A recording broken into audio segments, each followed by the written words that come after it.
Hello,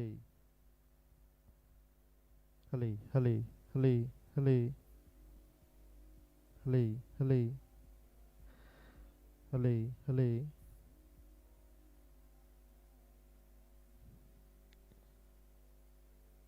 hello, hello, hello, hello, hello, hello, hello, sound check. Hello, hello, sound check. Hello, hello, hello, sound check. Hello, hello. Okay. Hello, hello, hello, hello, hello, hello,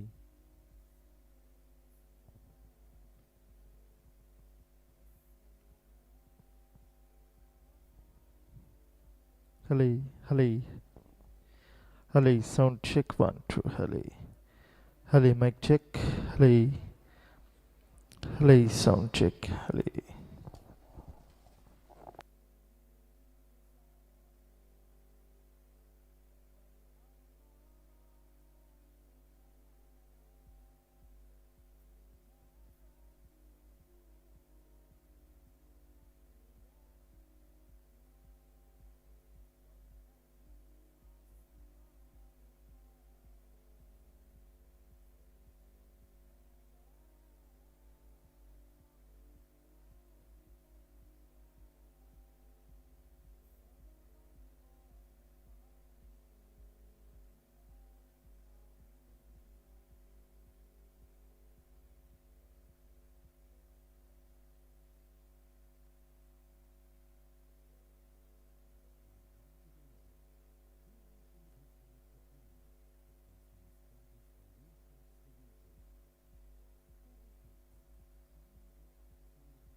Bismillahirrahmanirrahim.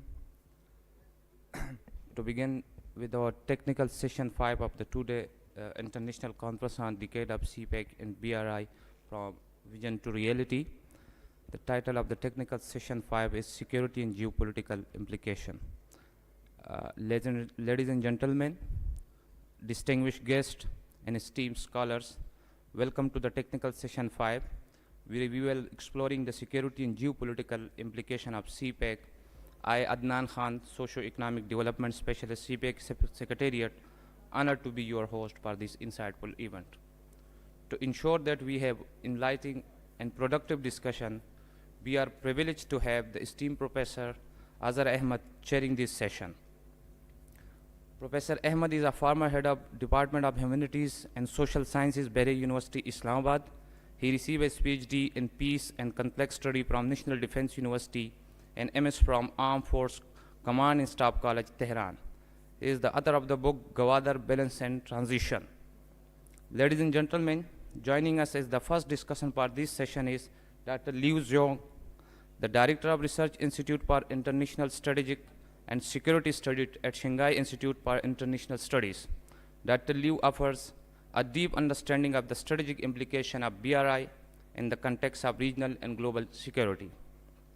Our second discussion of the session is Dr. Nasir Afghan. Unfortunately, he will join us later on the session.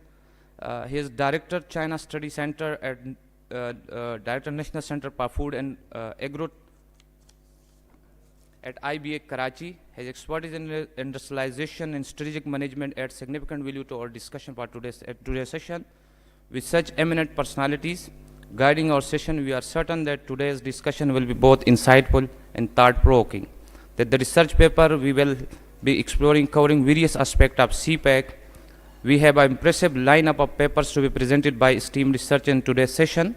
After each presentation, we will have a brief and Q&A session, or as per the chair directives, where Dr. Liu Zhong and Dr. Nasir Afghan will share his expert analysis and facilitate engaged discussion respectively.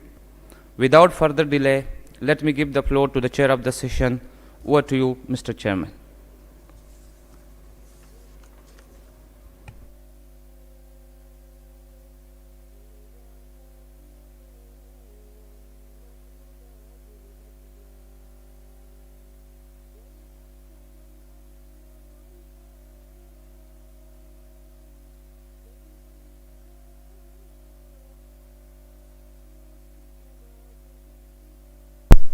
Today, and I see that even some of our speakers have not yet come.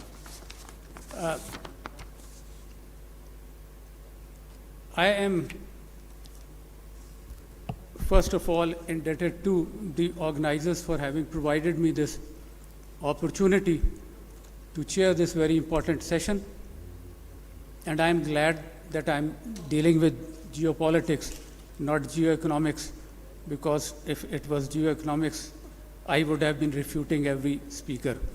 So it's a very good initiative that the organizers have taken, and perhaps we need to do a lot more on this, because we need to understand each other, the two countries, much more, and we need to understand the project also much more. I was talking to Dr. Liu just now, and I think we are still grappling with the concept of CPAC and BRI, and we are not moving forward.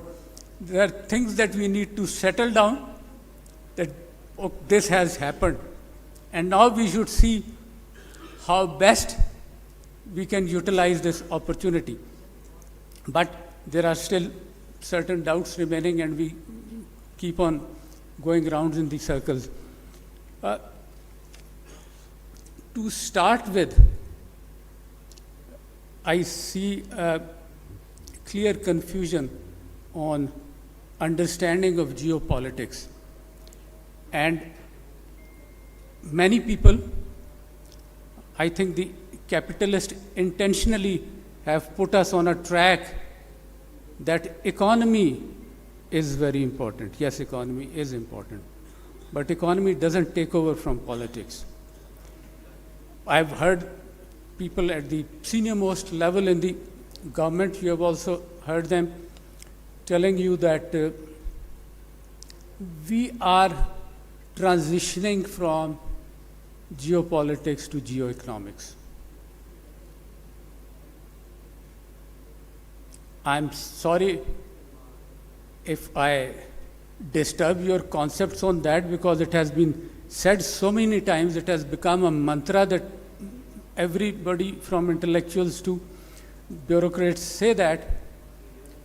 It is simply not possible to transition from something which is a subset of the main Economics, ladies and gentlemen, is only a subset of politics. If you can put our definitions correct, economics, or let's say geoeconomics, is it okay? Geoeconomics is only a use of economic tools to achieve geopolitical objectives. So you need to have that overall geopolitical understanding to get your geoeconomics correct. Similarly, politics. Politics is governance. So can you have your economy better without governance? So our problem, Dr. Liu, is not financial. As you were saying, our problem is not economy. Our problem is politics. Our problem is good governance. Once we achieve that, I assure you, you will not need, with due respect to any economist here, if you put your politics right, you will not need economic experts. You will not need the IMF or World Bank or anybody to advise you. You will have your economy on track as a byproduct. People give a lot of examples of China becoming what China has become because of their economics, because of the economic reforms introduced by Deng Xiaoping. Well, maybe many Chinese will also tell you that. But having studied a bit of China, or let me share a bit of episode with you. The national security policy, I'm sure all of you have heard about our first national security policy, which was launched last year, beginning of last year, I think, with a great pomp and show. So we were also invited to comment on that and help with that. And in that, they had this wonderful diagram with a big circle in between, which said economic security. And then there were smaller circles all around it: human security, energy security, climate security, national security, whatever. And the caption said, economic security is at the heart of national security. So this is what drives our mindset. And we have been doing that for more than 70 years, and we have not succeeded because we are trying to put the cart before the horse. And when I objected to that, the chair told me, Professor Saab, you don't understand. We are following the Chinese model. And I said, I am teaching China for more than a decade. I understand what is a Chinese model.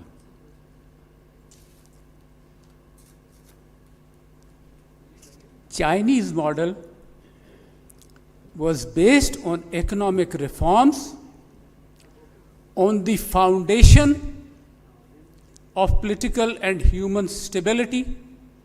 Only then those economic reforms were successful.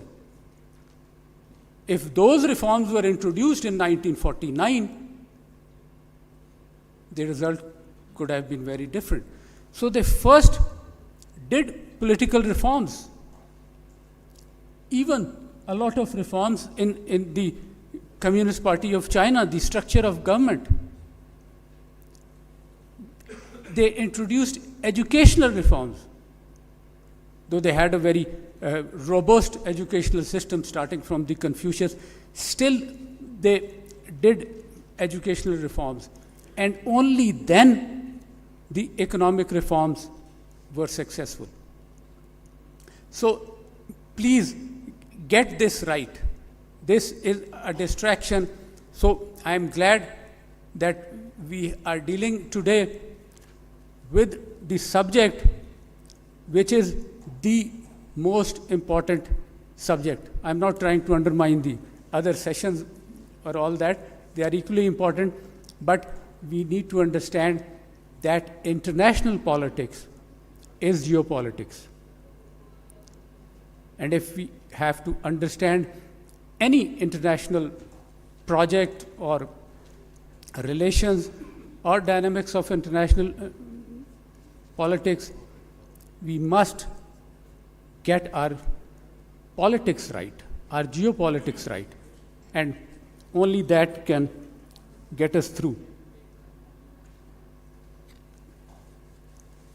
Our relationship with China. If I recall, there was a journalist from the Global Post, I think in 2010-11, he was reporting from Pakistan, and he wrote something very interesting. I think it's the most interesting depiction of Pak-China relations. And if I can get that quote correctly, he says, please listen to this. For an idea of what love means on a geopolitical stage, look no further than Pakistan's relationship with China. That excellent depiction. But again, you can't depend on love. Love is not permanent. Nothing is permanent in this world except change. Only change is permanent. So to maintain love as well, there are certain preconditions. You have to have,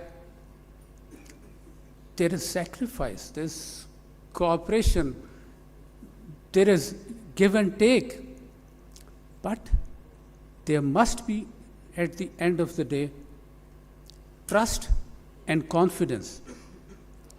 That will maintain love. And that requires convergence of interests. That will take your love forward. So it is very important for both the countries not to take our relationships for granted and keep on interacting, keep on studying each other, so that we can not only maintain but strengthen this relationship in moving forward. Now,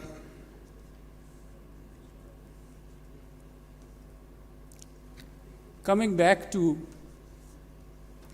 the topic, as you know, we have 8 speakers, 2 discussants, and the format that has been given to me, if we follow that, then probably we don't have time to complete our session. We have already started. So, first I'll start with a quote from Churchill. I'm sure you all know Churchill, the Prime Minister of Britain. Churchill once said, "I'm sorry I made a long speech because I didn't have time to prepare a short one." So the tendency to think that speaking for longer than the given time probably indicates you have knowledge is incorrect. If you don't respect the time that is given to you, it only means you are not prepared. You do not have grasp on the subject. So looking at the list of the speakers I have, I'm sure they are all very competent and well prepared, and they will respect the given timings. What we will do is, and the time I'm told is 10 minutes for each speaker, and then we'll give 5 minutes to each discussant to give their comments. But instead of dealing with each speaker, what we will do is that we'll call 3 speakers, listen to them, and then have combined comments. And of course, then maybe we can get some time for question and answer, because if we repeat that for each speaker, then we will not be able to end up the session on time. Let me start with the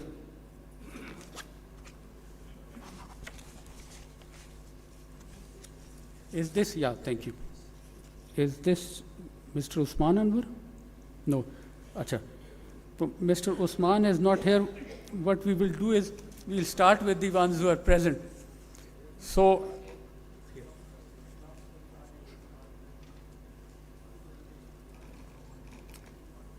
good luck. So, Mr. Usman Anwar Chaudhry, an MPhil in Political Science and International Relations from Lahore Leeds University. He researches the influence of religious political parties in Pakistani democracy. And Usman today is talking to us on CPEC and BRI regional game changers, security and geopolitical implications in Pakistan. Over to you, Usman. Thank you so much. And we have Adnan to help me with the time. Yes. Thank you. Bismillahirrahmanirrahim. Today's my research topic is mainly I will discuss security and geopolitical implications of BRI and CPEC, which we are facing. This will be, next please. This will be outline of my research.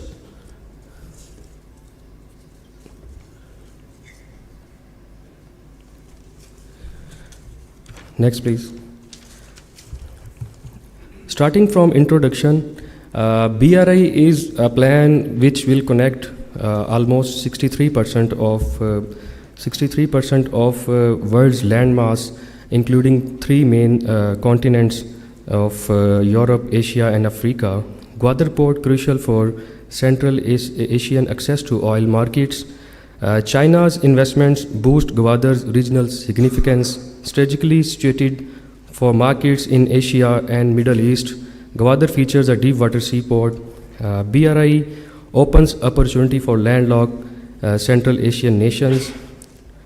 From all these things, the main subject of my research will be to provide some methods to overcome security implications through some suggested methods, causes and factors of underutilization of CPEC, recommendations to overcome geopolitical implications faced by BRI and CPEC, to provide recommendations to overcome underutilization of Gwadar port.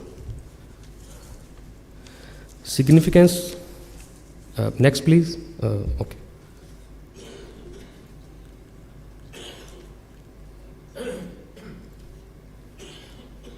Significance of my study will be, I have do some research on CPEC's security implications, which BRI and CPEC facing together.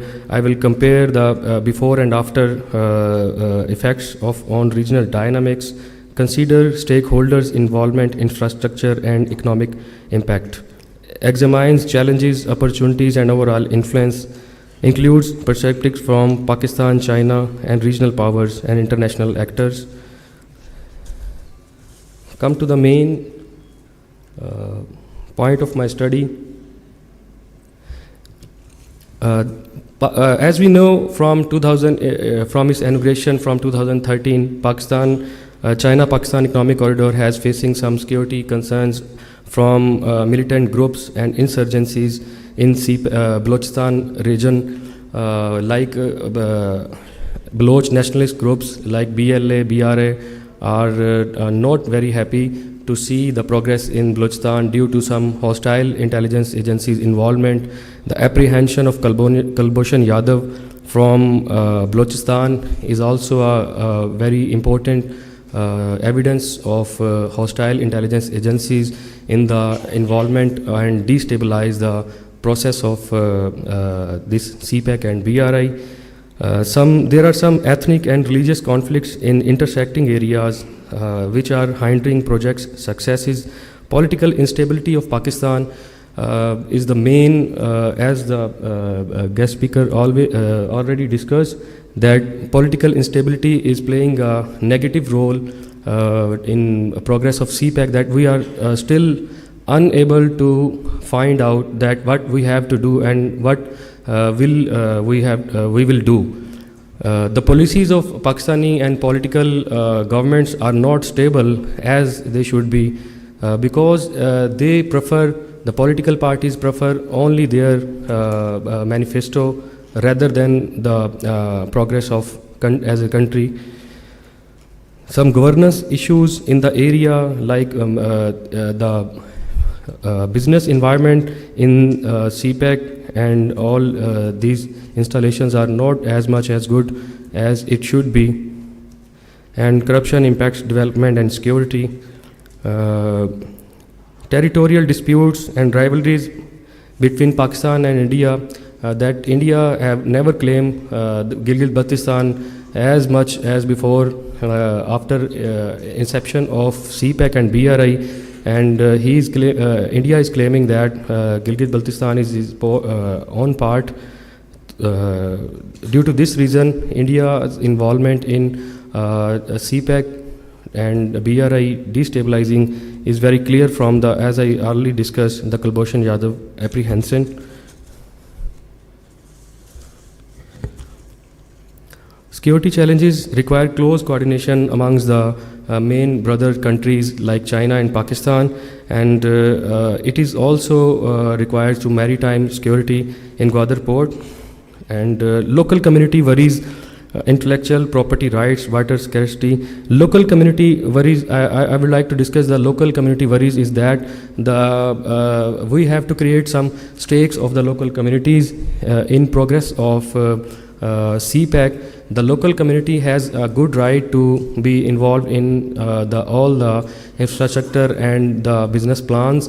We have to create their stakes in the progress so that we can gain the local support and harmony from them, and we can reduce the influence of Baloch militants from destruction of this CPEC. Impacts of terrorism. Mostly I have discussed the impacts of terrorism in especially in Balochistan. These are some geopolitical implications of CPEC. Gwadar port development raises power dynamics concerns in South Asia, and the main powers like America also consider it as a challenge in competition with that, as China is improving day by day and getting more success. China is implementing on the business plan and giving his neighboring countries a business plan with BRI and CPEC. China is helping Pakistan in a lot of ways, that he created a lot of highways and security and power installations in Pakistan, and Pakistan got many successes in this matter. But still we are far behind from that due to our political instability and due to some governmental policies which should be as much as supportive as to improve the business plans. CPEC security challenges mainly we are facing in Khyber Pakhtunkhwa and Balochistan. There are many attacks, or we have observed many terrorist attacks on CPEC installations, and security law enforcement agencies also reacting in a good way on all these attacks. I would like to conclude my presentation in some recommendations that mainly I would like to discuss that we have to create the stakes of local community so that we can get more support from the development of these projects. So this is my final remarks that Pakistani and Chinese brothers have to discuss and have to create a plan in which the main role of local communities should be very much improved so that they are not likely to support the militant groups. So it will reduce security challenges of CPEC and BRI, and it will progress and inshallah it will succeed the BRI and CPEC. Thank you so much. Thank you very much, Mr. Osman Anwar. I think our next speaker is Mr. Tariq Khan. Do we have Mr. Tariq Khan here? Then we'll take advantage of introducing Dr. Rashid Ahmad Khan, who will be speaking to us on security dilemma in Sino-Indian, Indo-Pak and Pak-Afghan relations. Okay, CPEC, BRI and the Indian Ocean. Emerging security challenges. My apologies. Yes, sir. And I think Dr. Rashid Ahmad Khan does not need any introduction, at least amongst the academics. He is one of the living babas of IR today in Pakistan, and we all, those of us who are associated in any way with international relations, still find the opportunity to learn from him.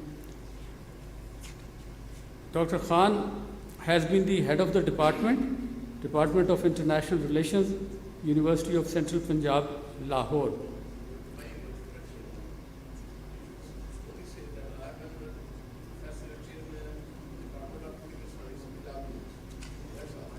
Central Punjab, and of course, Senior Research Fellow at IPRI and many other places.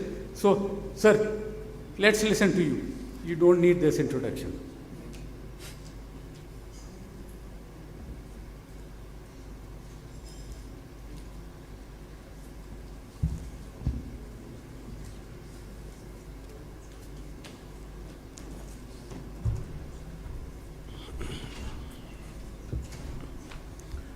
Mr. Chairman, sir, thank you very much for your kind words.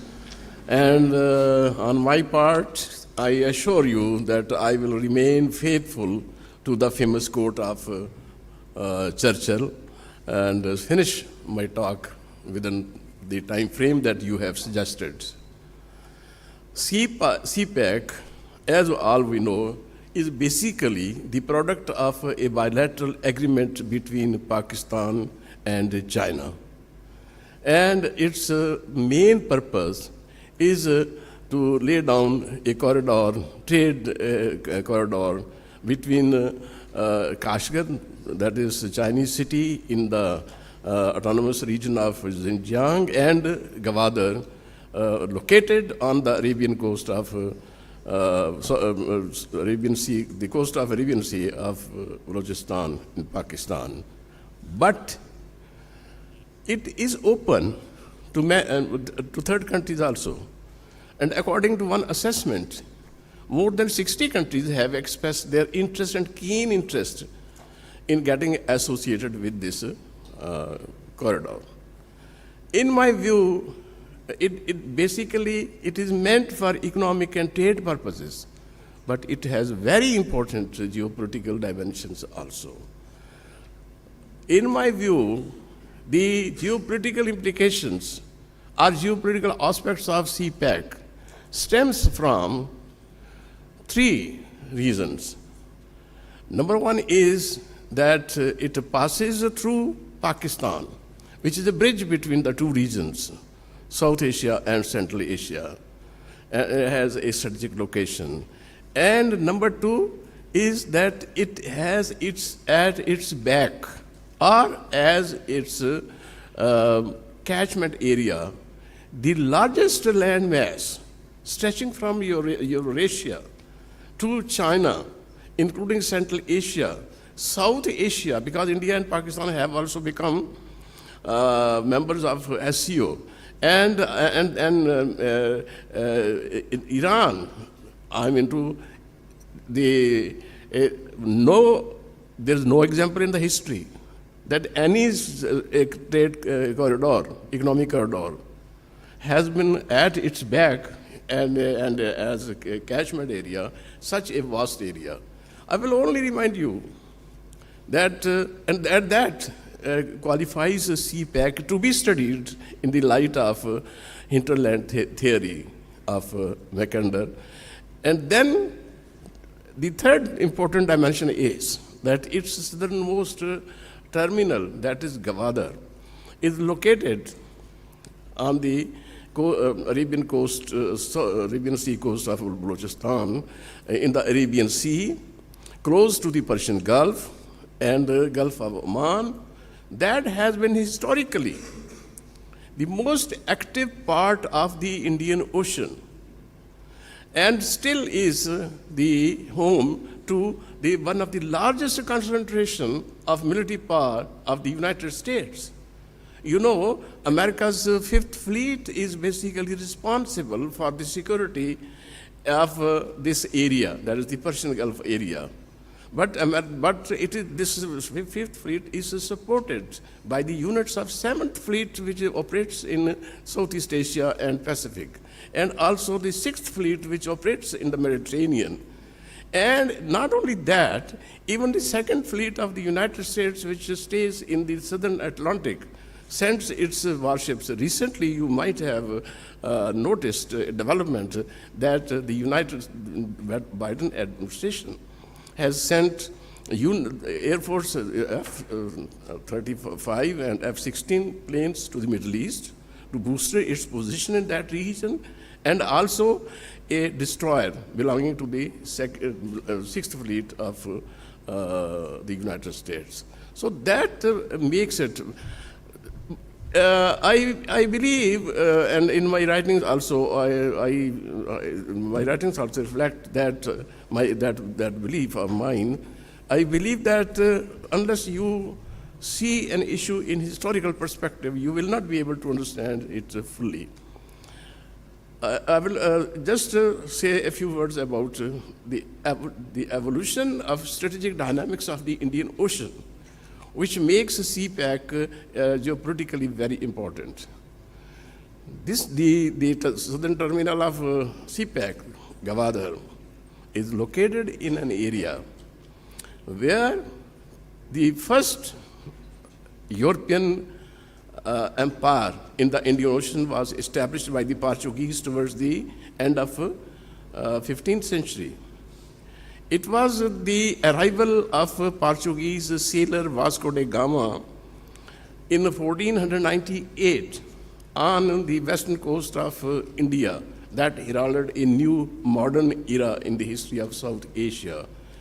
And the Portuguese Admiral Albuquerque, he designed a strategy for this defense and security of the Indian Ocean based on the possession of three most important points in the Indian Ocean. One was the island of Hormuz on the western side of the Indian Ocean, and the second was Ceylon, now known as Sri Lanka, located in the middle of the Indian Ocean, and Malacca Straits, which controlled the entry into the Indian Ocean from the eastern side.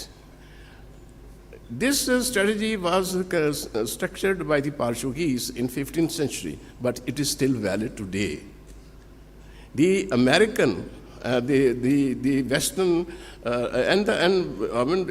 British perfected this strategy, and that is why for a very long period of time, the Indian Ocean remained as something which was known as British Lake, because Britain enjoyed complete unchallenged supremacy. Now, the same strategy is in danger. I mean, what CPEC has accomplished is that it has overflanked,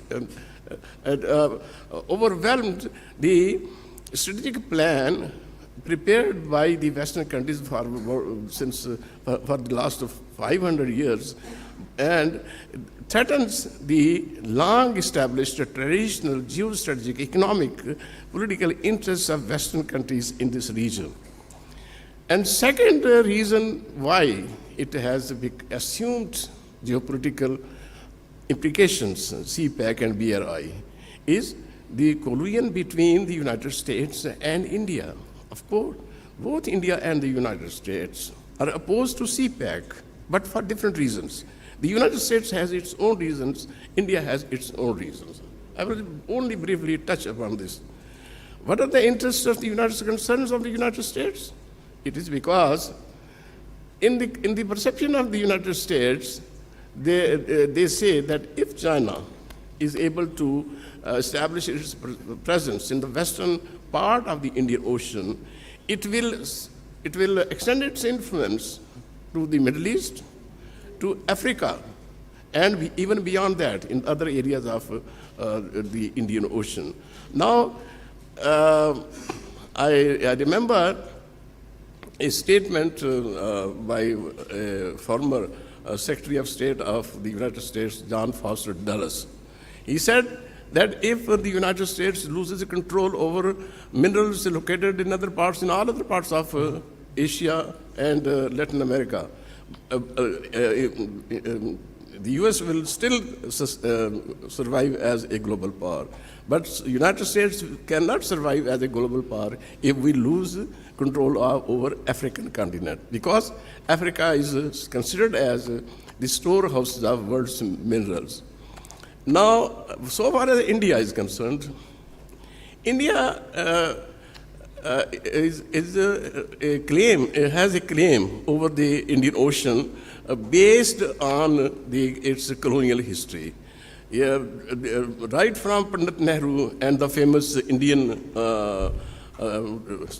historian Panikar, they said that Indian Ocean belongs to India because India dominates the Indian Ocean. And that is why these both countries are trying to maintain their hold over the Indian Ocean, and in their perception, they think that CPEC is a strategy to their domination. Thank you very much. I think I've been told to come to end, and again I thank Mr. Chairman for your kind words and patience in hearing. Thank you. Jazakallah, sir, thank you very much. It's always a pleasure to listen to you. Very rightly pointed out, it's primarily the Portuguese fault that Indian Ocean is in trouble so much up till today. And Dr. Saab very rightly pointed about Mackenzie's heartland theory. I always say that the Europeans and Americans have given different geopolitical theories, heartland, rimland, sea power, all that. This one concept, I don't know whether the Chinese thought about it or not, but one BRI captures all the three geopolitical theories. So with one master stroke, China has captured the entire geopolitical syllabus of the world, if it succeeds, which it is going to succeed, surely. I'll now request, I think, Dr. Azam.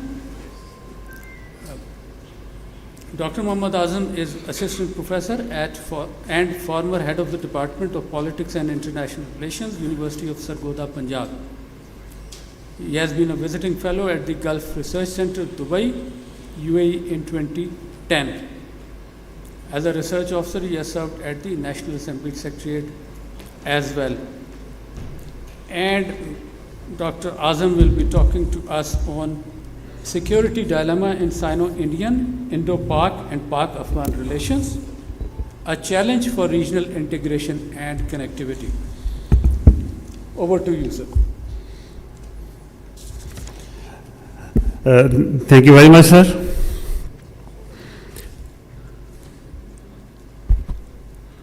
Let me just see whether the slides are working. Okay.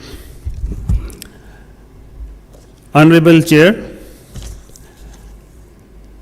my fellow presenters, conference organizers, Pakistani and Chinese brothers and sisters, Assalamu alaikum. Good morning. Ni hao. Today my topic is security dilemma in Sino-Indian, Indo-Pak and Pak-Afghan relations, a challenge for regional integration and connectivity. Let me just request the chair that last week through an email, Dr. Muzammal Zia had given us 12 minutes. So I have prepared for 10 minutes, please. So 2 minutes margin is requested. Yes. Security dilemma in Sino-Indian, Indo-Pak and Pak-Afghan relations, a challenge for regional integration and connectivity. I'll not go into the details of the theoretical framework and literature review due to the shortage of time, but I would like to just explain few things. That the theory of the security dilemma is propounded by John Herz, Robert Jervis, Schweller, Snyder, Acharya, and many others. But Robert Jervis is the main theorist who has elaborated the theory in detail. So according to the theory, the states do not trust each other. They fear the ambitions of others, which keeps the states from cooperating with each other.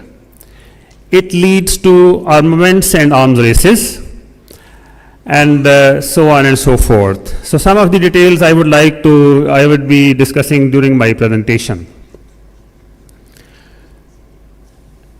The three security dilemmas. The first is between China and India, the second is between India and Pakistan, and the third is between Pakistan and Afghanistan. Collectively, I identify these three security dilemmas as the grand security dilemma, or the grand Asian security dilemma, and which prevails in this region, which comprises China, India, Pakistan, Afghanistan, which can also be called the SIPA region. It is not, I have in fact created this abbreviation, SIPA region. It is not famous. So this security dilemma is multi-layered and multi-dimensional. According to the theory, several factors influence the amelioration and exacerbation of the security dilemma among the states. I have prepared this list.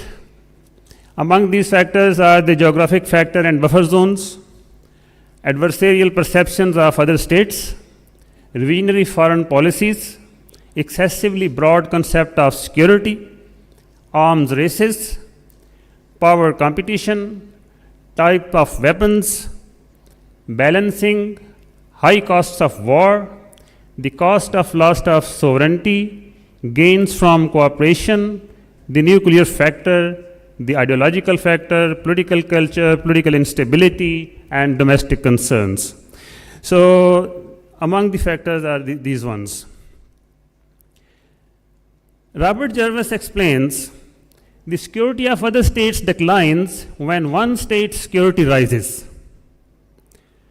China's competition with the United States requires a corresponding upgrade in armaments, and increasing China's security decreases India's security. And India acquires more defensive equipment because it compares with China. Indian armaments reduce Pakistan's security because it competes with India.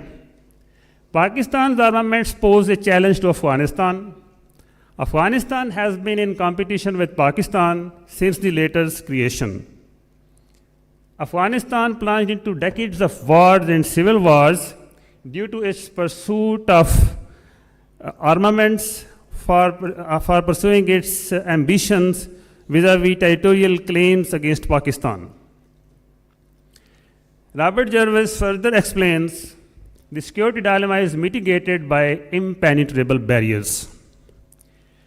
There are very few such barriers on the India-Pakistan border, but not even the Himalayas proved to be impenetrable, and a war took place between China and India in 1962, as all of us know.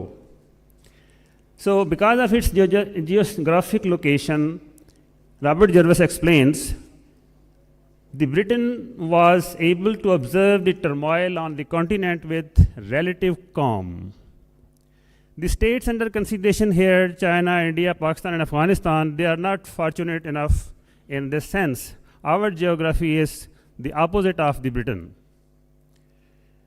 Robert Jervis further explains, oceans, wide rivers, and mountain ranges lessen the impact of the security dilemma, which all serve as buffer zones.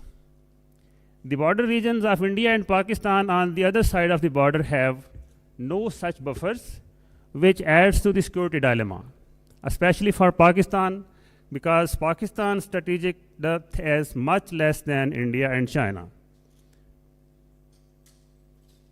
Other states may get alarmed by efforts to create buffer zones, explains Jervis.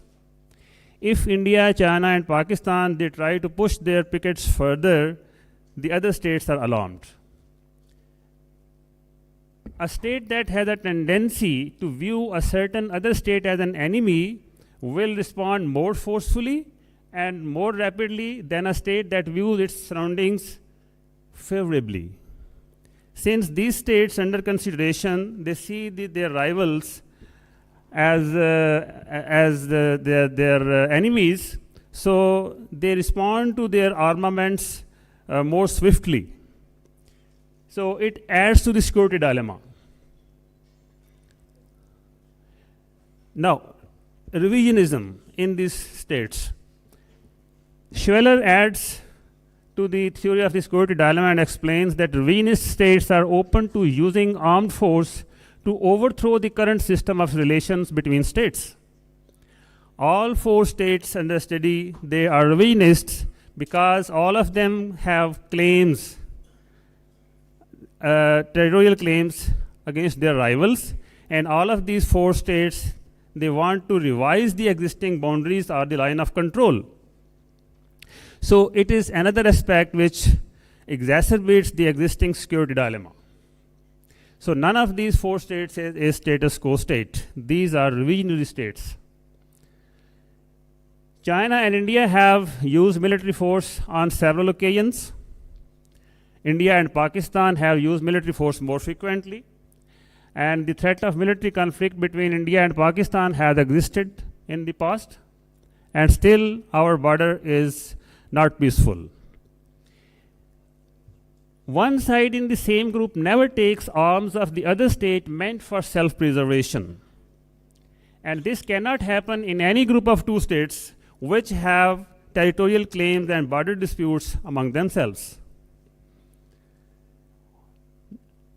Robert Jervis poses another question. What is the major loss of a strategy of reacting swiftly and rapidly to the armaments of other states? In his view, the loss of the potential benefits of cooperation. It is the biggest loss which occurs due to the security dilemma. And none of the three pairs is even close to being able to cooperate meaningfully in any area, except that trade between China and India has increased.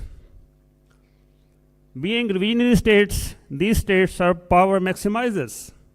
So they are not just concerned with the security, they want to maximize their powers.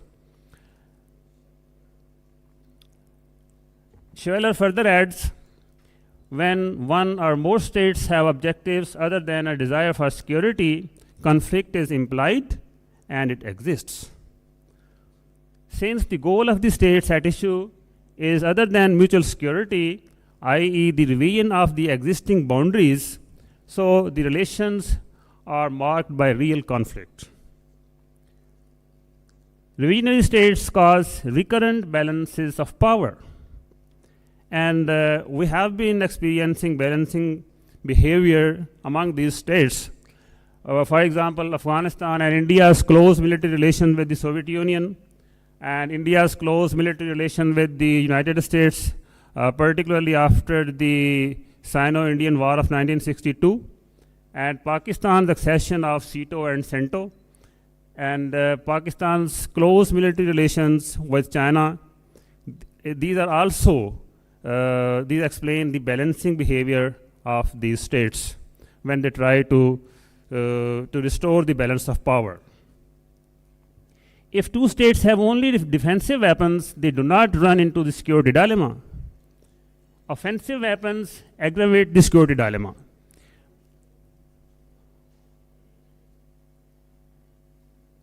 Someone is, I think, moving my slides. Yes. So revisionist states cannot resist the urge to have offensive weapons. Acharya adds, rational states can overcome the difficulties. Yes, rational states can overcome the difficulties brought on by mistrust and bring uncertainty to levels where it no longer prevents cooperation. So it did not happen in the cases under study. So I'm skipping some of the points and coming directly to my last points. Now, the question is, how do the three security dilemmas impede regional integration and connectivity? The theory of the security dilemma also answers this question. Fear of exploitation drives the security dilemma most strongly. As we saw, Russia threatened European states to stop gas supplies in the height of the winter after the Ukrainian invasion. So a disputed border does not facilitate the flow of people, goods, knowledge, and ideas. Few roads and no railroads are seen as Afghanistan's non-conducting qualities. Buffers are valued for the same reason, explains Jervis. So states caught in the security dilemma treat the border regions as buffer zones. Border regions are kept underdeveloped so that the enemy army cannot use the roads and railroads. Regional integration and connectivity requires the opposite. It requires highways, railways, border crossings. So this way, regional integration suffers. So what is the way forward? My conclusion. The theory of security dilemma also suggests something on this. Robert Jervis explains that two types of states can trust others easily. Number one, the states which are less vulnerable to surprise attacks, and the states which can afford to be tricked in a deal. So with their large territories and with their nuclear deterrence, China and India have greater strategic depth. And nuclear deterrence provides Pakistan with a cushion against Afghanistan. And Afghanistan also has a cushion. It has its war history and war capacity and its non-conducting features. So all of the three pairs of states, they can take the risk and they can go forward to have cooperation with their rivals, and they can integrate with each other. And lastly, attempts can be made to construct different individual and national identities to overcome the security dilemma. With this, I thank the organizers for providing me this wonderful opportunity to talk to you. Thank you. Thank you very much. I think now, as promised, we have had three very good speeches, and it's about time that we request Dr. Liu Zhongyi, our discussant, to give his comments on the presentations and overall on the subject itself. Dr. Liu. Thank you very much, Chair. I would like to do some comments to the speakers. Firstly, as for Dr. Rahid, I'm sorry. The first speaker is Mr. Usman Anwar.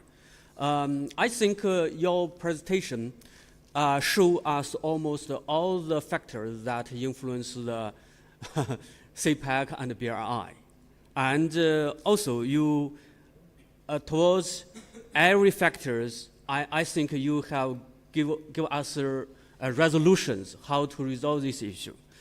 But from my own understanding and from my own perspective, I don't think you did not give us some new factors and new resolutions to these problems. This is the first comment. And the second, my second point is that because we have talked about the BRI and CPEC and their challenges they are facing for almost 10 years. So I would like to suggest you to concentrate it to one question in your paper. If you can give us one question, raise one question and give us an answer, I think your paper is a success. It's a comment to you. And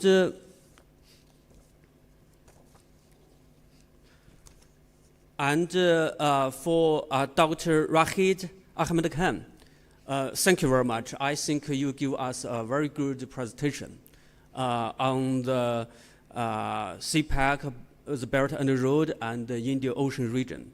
Yes, we can find that in the Indian Ocean, the security structure in the past decades, there has some change, but not so much, from my understanding, because it's mainly the United States dominant in the Indian Ocean, and India play some important roles, and China's influence in this region is increasing. It caused some consensus to especially India and the United States. Now we can find that the United States and India, they have put forward their so-called Indo-Pacific strategy. One aim of the Indo-Pacific strategy is to maintain their dominance in the Indian Ocean and the Pacific Ocean, and to contain the influence of China, the increasing influence of China. And another aim for their Indo-Pacific strategy is against the Belt and Road Initiative, including CPEC. I think in the past several years, we can find it's evident that India and the United States they have some strategic cooperation or strategic coordination in this region, in South Asia and the Indian Ocean, to exclude the influence of China. They would like to clean out the influence of China in South Asia and the Indian Ocean regions. We can find after the financial crisis in Sri Lanka, they want to use this factor to clean out China's influence in Sri Lanka. And they changed some regions, some governments in Nepal and Maldives. So they would like to clean out the influence of China in these countries. And I think you give us very good suggestions how to enhance our cooperation, especially China and Pakistan cooperation in the region. I would like to know if we would like to build a security framework in this region. Do you have some good suggestions? It's a question to you. Thank you very much. And for the third speaker, Dr. Azhar, you analysis the security dilemma among China, India, Pakistan, and Afghanistan. From my perspective, I think you emphasized too much on some physical factors and did not mention psychological or ideal factors in the so-called security dilemma among these countries. But from my understanding, I think the physical or ideal factor play very important roles in the security dilemma in these countries, because we can find that currently it's Indian nationalism or Hindutva played very important roles in the security dilemma in this region.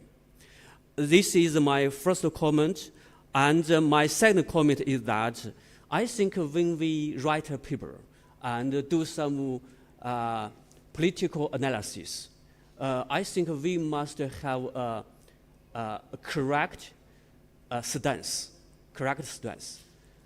Because from your presentation, I think you define China and Pakistan as revisionist. Actually, I don't agree with you. I don't think China is a revisionist. And I also don't think Pakistan is a revisionist. So I think the political correct is important for our scholars, especially for our scholars focused on political issues.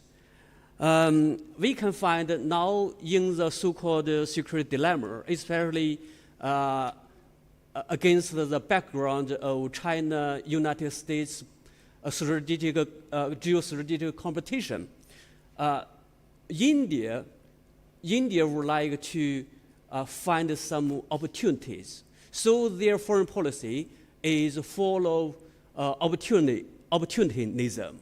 We must, I think we must emphasize that.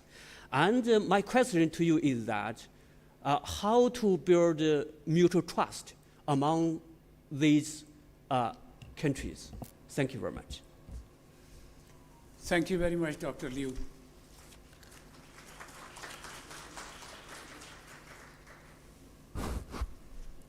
Now I think, although we are running out of time, it's apt that we take some questions. So, couple of questions, especially from the backbenchers.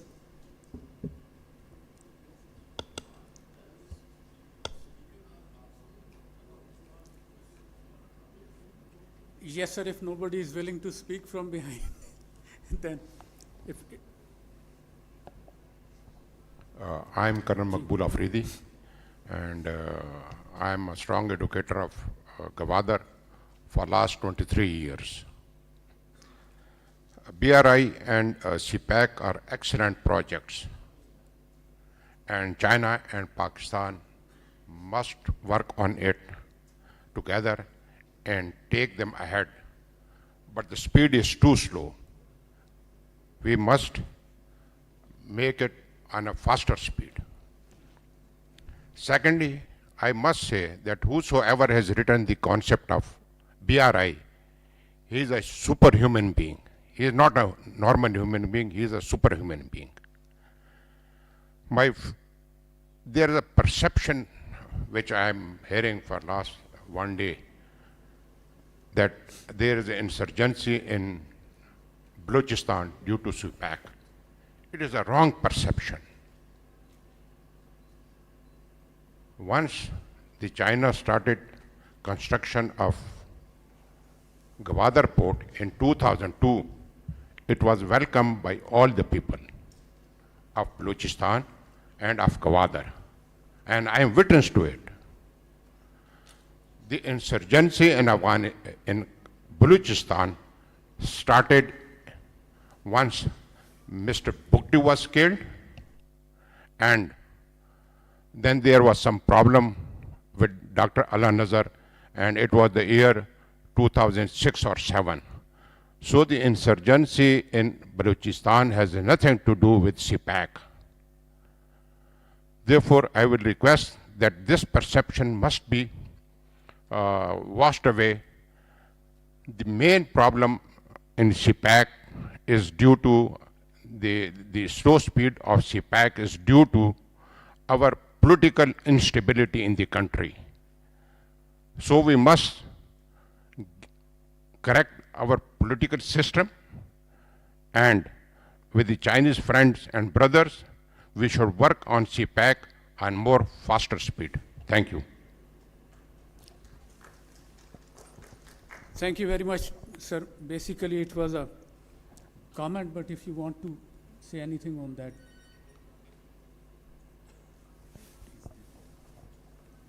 Yeah.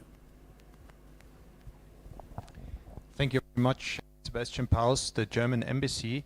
Thank you very much for all these presentations. I have a short question to all of you, especially also to Dr. Liu.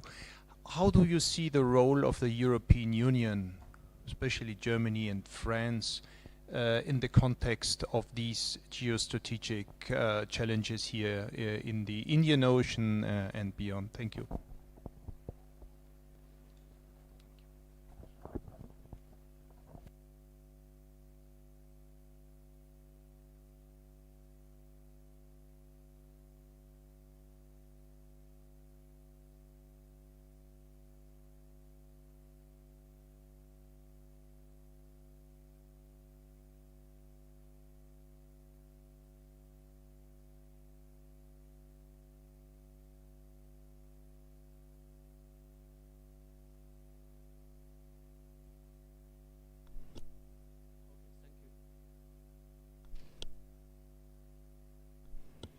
Thank you very much for your question about European countries'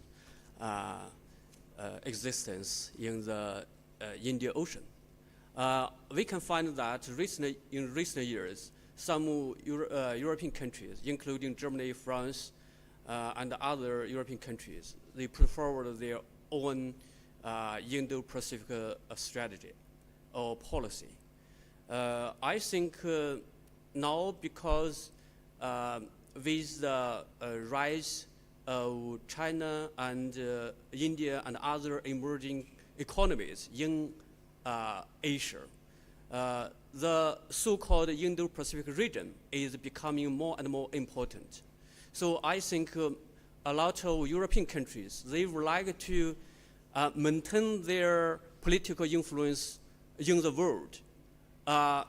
So they would like to increase their existence in this region, just to keep their status, the status quo, in the world stage. And also, we can find that they increased their cooperation with Indian Ocean countries, especially with India and other countries. Actually, we can find, especially after the COVID-19, we can find Germany, France, and even Britain increase their economic cooperation with China. Actually, they just were like to not like the United States, just to de-signalization. They were like to they called that de-risk policy with China. So they increased their cooperation with India and other economies in this region. I think it's normal. But my suggestion is that the existence of European countries should not make troubles in this region. They would like to contribute to the safety and security in this region, and contribute to the economic growth in this region, and not to make turbulence and troubles in this region, and should not provoke conflict in this region. Thank you very much. And as for Gwadar port and Balochistan issue, actually, I found this a problem at the beginning of the CPAC. In 2015, I come here. I visited the Institute of International and Strategic Studies of Islamabad and do some research on CPEC, I find some disputes between the so-called Eastern Line and the Western Line. And there is severe dispute at that time. So I think the CPEC should contribute to the development not only to the Punjab and Sindh, but also to KBK and Balochistan. I think because Gwadar Port played very important roles in the construction of CPEC. So I think Balochistan can play important role in this process. But for Chinese, now I think the problem is that how to make the cake bigger and then divide the cake. Now we have invested a lot in the CPEC and the Gwadar Port. But we actually, from my own understanding, I don't think CPEC has got, we have got a lot of achievements, but we have not got success in the construction of CPEC. And the CPEC did not play the role of, how to say, the connectivity effect and the radiation-driven effect have not been played in this region, because the Central Asian countries, Afghanistan, Iran, and other regional countries have not been involved in the process of building of CPEC. So it did not influence the region.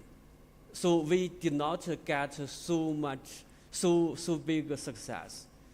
So I think we must make efforts and put forward the construction of CPEC further and make the cake bigger. Thank you. Yeah. Thank you very much, Dr. Liu. I'm afraid it's time for the break. We'll take the questions when we come back. I'm sure there are so many people who want to ask short questions, but we'll start. Now we'll take a break. We start again at 11:50. I'll request everybody to be present here so that we can start on time, because we have to run a bit to make it on time. Thank you very much for your attention. God bless you.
I'll request all the speakers to please take your seats.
Okay, welcome back.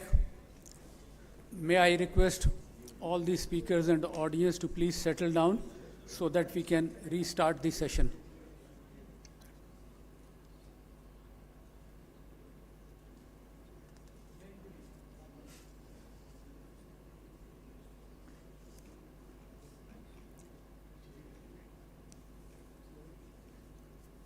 The next speaker on my list is Mr. Abdul Rahman.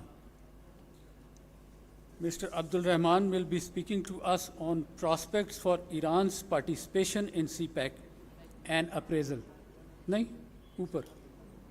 Sorry. Exploring the security and geopolitical dimensions of China-Pakistan Economic Corridor. Abdul Rahman is a research officer at Balochistan Think Tank Network. He has a master's degree in international relations from Corvinus University of Budapest. You have the floor, please. Thank you, sir.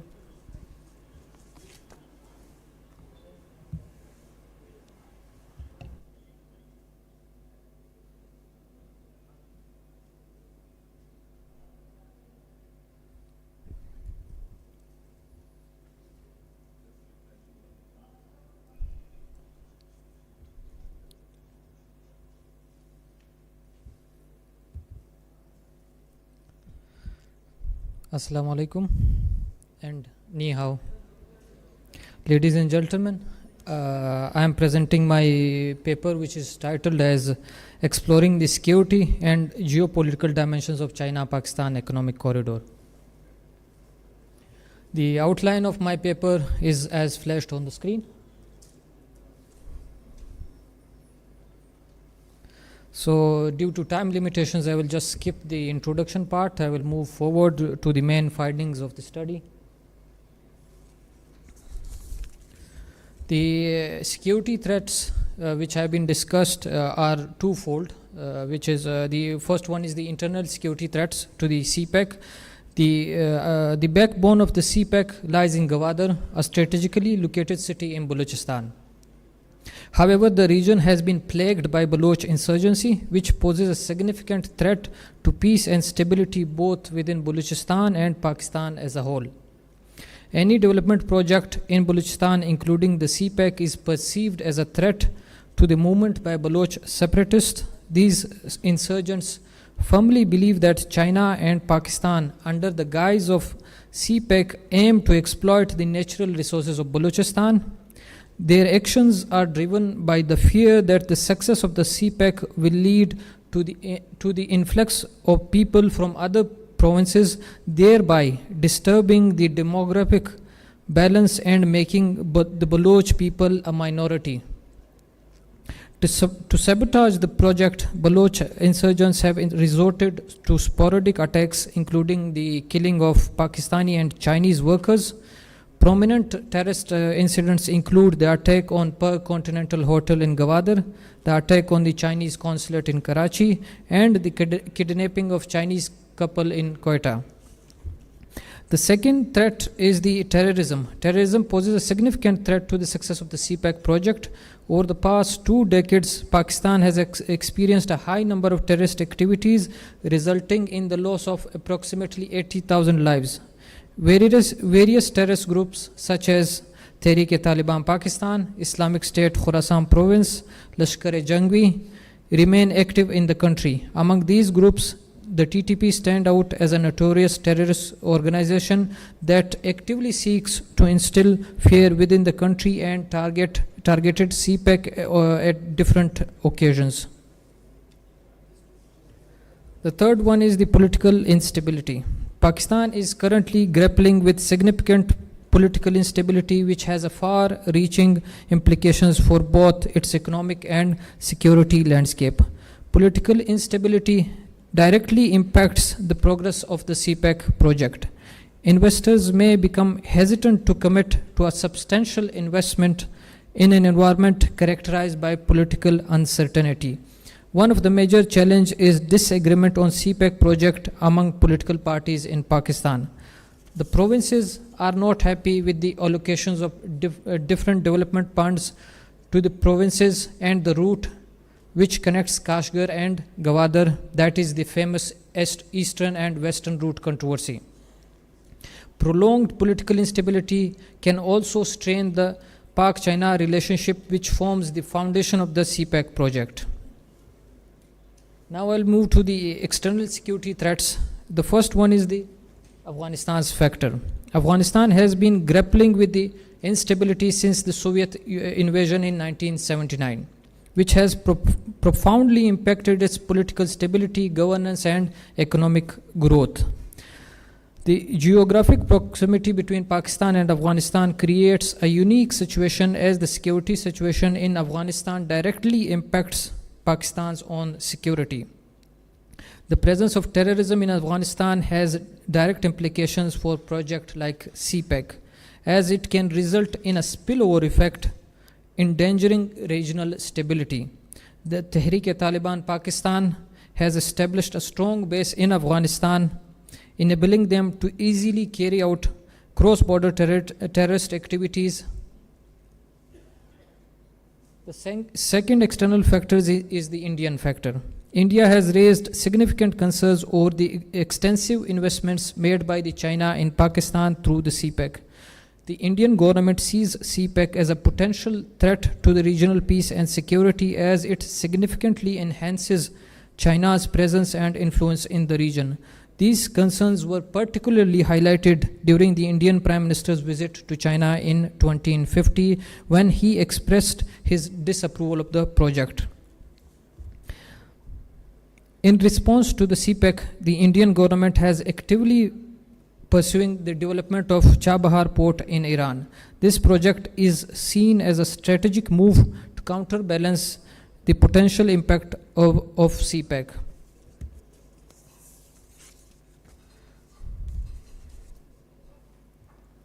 Now I will discuss briefly about the geopolitical dynamics of CPEC. The Indian Ocean region has emerged as a focal point in global politics, assuming a pivotal role due to its diverse composition and immense economic potential. This region, the Indian Ocean region, serves as a vital link connecting significant maritime routes such as Persian Gulf, the state of Malacca, encompassing 38 coastal states that heavily rely on the sea-based trade. As per reports, it is estimated that over 80% of the world's oil trade passes through the Indian Ocean region. The involvement of major international players such as China, India, and Russia further underscores the intricate dynamics at play in the Indian Ocean region. Gwadar, a deep seaport situated at the convergence of crucial trade oil routes, assumes great significance in facilitating China's access to the Indian Ocean region. This port not only benefits China but also provides a vital trade route for the landlocked countries in Central Asia, enabling them to conduct trade via sea routes. The construction of the CPEC has raised concern for the United States, primarily due to its strategic significance. The United States hold apprehension regarding China's potential establishment of naval logistics in Gwadar and an increased military presence in Pakistan. This concern arises from the belief that China's naval power in the Indian Ocean region could pose a threat to US supremacy in the region. In an effort to counter China's expanding presence in the region, the US has threatened its relationship with India. India has also expressed concerns regarding the CPEC project based on several elements.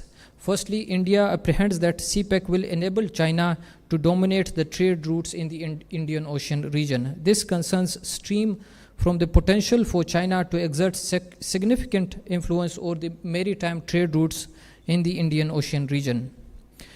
Additionally, India is wary of the possibility that China may utilize Gwadar port as a naval base to counter Indian power in the Indian Ocean region. The strategic location of Gwadar, combined with China's involvement, raises concerns about a potential military encroachment near Indian waters. One of the primary reasons for India's strong reservations against the CPEC is the belief that the proposed trade route, which passes also through Kashmir, including the region of Kashmir and Gilgit-Baltistan, the territorial dispute further complicates India's stance on the project. Now I will briefly discuss some policy recommendations about the CPEC project in the threat that we have just been discussed.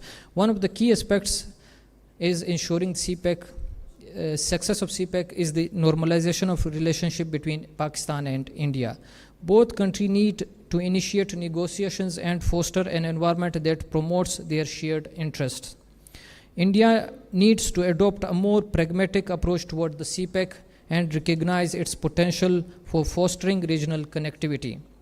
By embracing CPEC and actively seeking regional connectivity through this initiative, India can contribute to overall advancement of trade and infrastructure development in the region.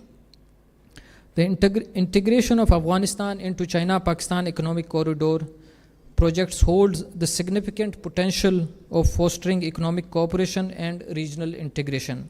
It is imperative for both Pakistan and Afghanistan to engage in a constructive dialogue to address their key challenges such as cross-border terrorism and prioritize effective border management. Pakistan's commitment to promoting peace in Afghanistan is crucial for the success of CPEC. Internal peace and security are paramount for successful implementation of China-Pakistan Economic Corridor. Without a peaceful environment, Pakistan will be unable to fully reap the benefits of the CPEC. To ensure this, Pakistan must focus on eliminating the threat posed by both soft and hardcore terrorist groups. The government should prioritize addressing the grievances of minorities concerning the CPEC. It is crucial that CPEC be an inclusive initiative, uplifting all regions of the country equally. Furthermore, the concerns and grievances of the people of Balochistan should be addressed to foster a sense of inclusion and ownership in the project. Above all, political stability is paramount to the success of CPEC project. Therefore, all stakeholders must opt for political reconciliation and work towards national integration and political stability. With this, I conclude CPEC represents a significant and transformative project that extends beyond the borders of Pakistan and China. Its potential to connect South Asian countries with global trade networks has garnered interest from Central Asian nations, Afghanistan, Turkey, highlighting the regional importance of CPEC. However, several challenges threaten the smooth of the extension of the project, the evolving geopolitical dynamics in the region, marked by competing interests, power struggles, creating obstacles for CPEC's implementation. Additionally, the internal instability within Pakistan poses risks to the successful execution of the corridor. With this, I end my presentation, and hopefully we will engage in the Q&A session further to answer your queries. Thank you for listening. Thank you. Thank you very much. I have a request to make to the audience, please. May I have your attention, please? These people have made an effort. They have come here to speak to you and pass on whatever research they have done to you. They deserve your attention and respect. When you speak to each other, not only that you disturb the speaker, you are also disturbing the audience around you. So please give respect and attention to these people. Thank you very much. The next speaker that we have on our list, we have two ladies. One is visible. I don't know, Miss Shabnam Fazal? Rashida Anis? Okay. So Miss Shabnam is not here.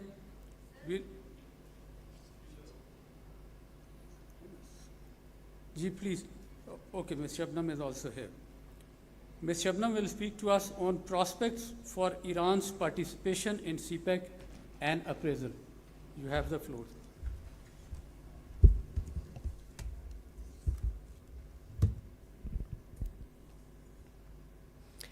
Assalamu alaikum and good morning everyone.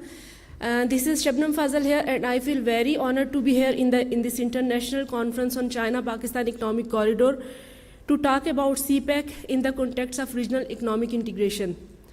As we know that CPEC offers massive opportunities for the regional countries, and today my focus will be on Iran. So let's start with my presentation. The topic for my today's presentation is prospects for Iran's participation in CPEC.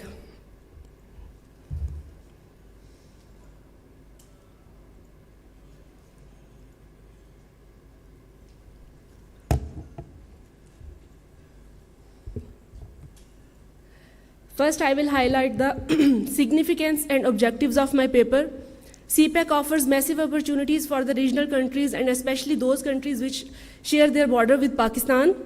Iran, being an immediate neighbor of Pakistan, has equal opportunity to take benefit from CPEC, and given Iran's geographical location and influence in the Middle East, its participation in CPEC will have significant impact on the regional integration and connectivity. The objective of my paper is to briefly explain CPEC's potential for the regional integration and connectivity, assess the impact of Iran's participation for enhancing regional connectivity and integration, to highlight the prospects of Iran's participation in CPEC, to analyze the potential challenges to its participation.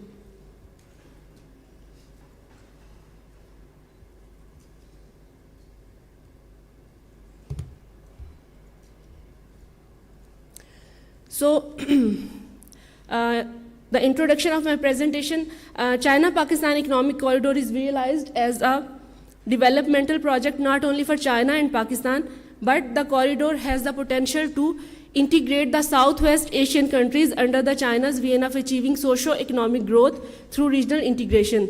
CPEC offers a multitude of prospects for participating states to foster regional connectivity through cohesive infrastructural and economic cooperation.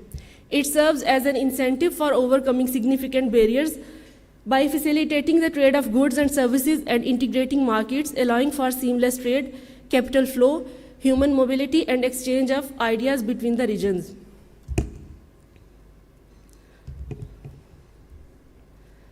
The Chinese leadership demonstrate a strong commitment to CPEC and are determined to promote cooperation under the values of liberal institutional. As the Chinese President Xi Jinping said that we should advance our shared interests and achieve common development, we should use CPEC to drive our practical cooperation with a focus on Gwadar Port, energy infrastructure development and industrial cooperation, so that the fruits of its development will reach both the people in Pakistan and people of other countries in our region.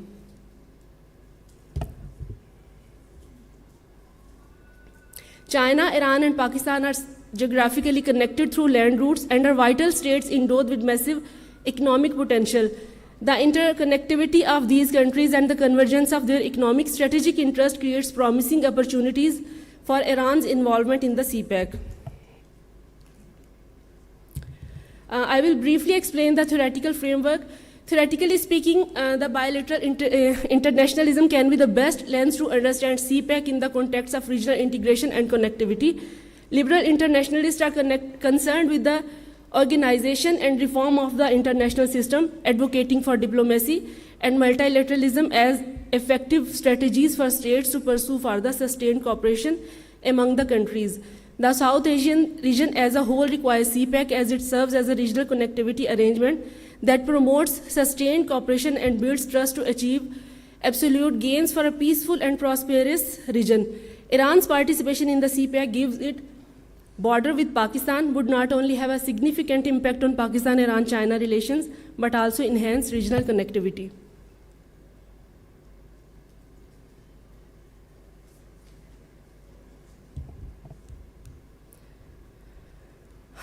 Now I will talk about the prospects for Iran's participation in CPEC.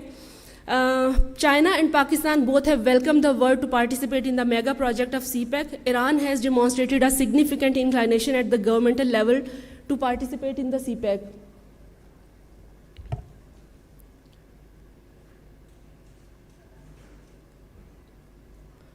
I'm sorry, I think they have not updated the slides. So, during a meeting in 2019 between Mr. Mehdi Honardos, the former Iranian ambassador to Pakistan, and representatives of the Pak-Iran Joint Chamber of Commerce and Industry, highlighted the significance of the CPEC as crucial and substantial project with the potential to foster peace and cooperation among countries in the region.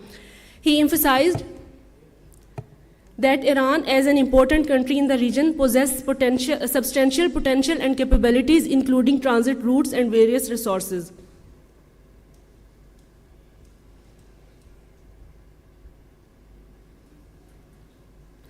Beyond the energy reserves that Iran brings to table, the cooperation between Pakistan, China, and Iran through the CPEC encompasses broader dimensions.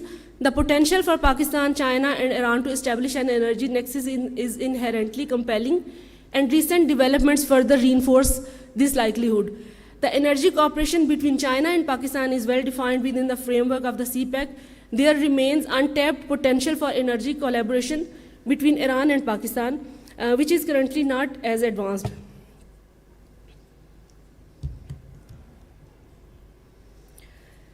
There has been efforts by India to project Chabahar port as competitor to Gwadar port project, but it is very important to mention here that these two ports are not directly comparable as they serve different purposes.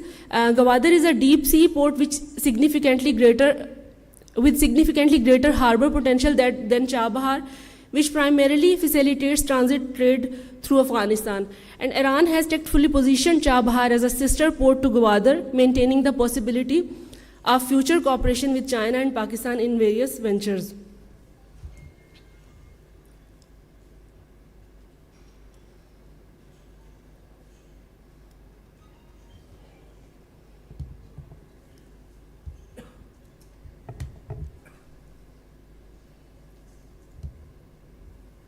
In recent years, the economic cooperation between Pakistan and Iran has witnessed significant progress.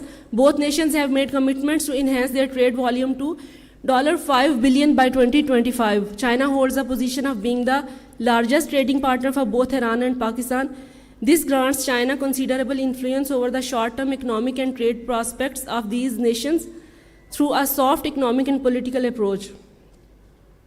China is among Iran's largest trade partner, with bilateral trade reaching to substantial value of $37.18 billion.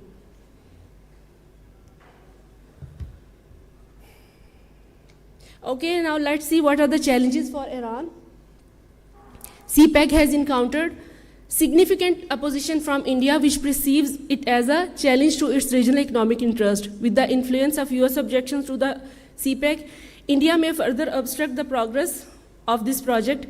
India's objections have the potential to escalate into disruptive actions that could pose risks to the security and stability of the corridor. While Iran and India maintain a friendly rapport in the region, it is evident that they do not see eye to eye on the matter of the CPEC. Despite any reservations India may have about the project, Iran has consistently and publicly expressed its desire to be a part of the CPEC. Iran has demonstrated adept diplomatic skills in maintaining its regional alliances, maintaining strong ties with China, while also engaging in economic activities with India. Okay, I will conclude my discussion with conclusion and findings of my research. CPEC is a form of interdependence in international politics, fostering profitable connectivity with regional neighbors. It facilitates exchange of goods and people-to-people contact, promote understanding through academic and cultural exchanges, bolster trade and business activities, and enhance cooperation through a mutually beneficial developmental model for its partners. CPEC provides a progressive institutional framework for balanced socio-economic development and regional integration. Okay, I will read the last point, and as the time is getting short, the trilateral collaboration between Iran, Pakistan, and China under umbrella of CPEC holds substantial untapped potential that needs to be explored. The outcome will depend on whether these countries choose to capitalize on these opportunities, or if global geopolitical and geoeconomic factors sway their cooperative plans. Thank you so much. Thank you very much. May I now request Miss, forgive me if I pronounce it incorrectly, it's Rashida or Rashida? Rashida needs prospect for third-party participation in CPEC, either Iran or Afghanistan. So it's a similar topic.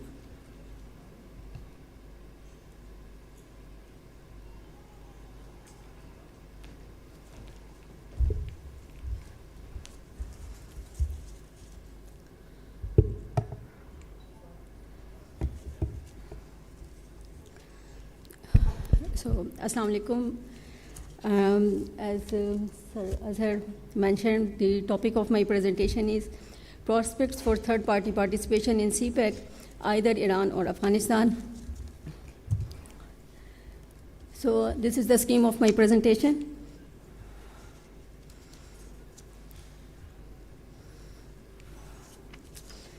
So, start with the introduction.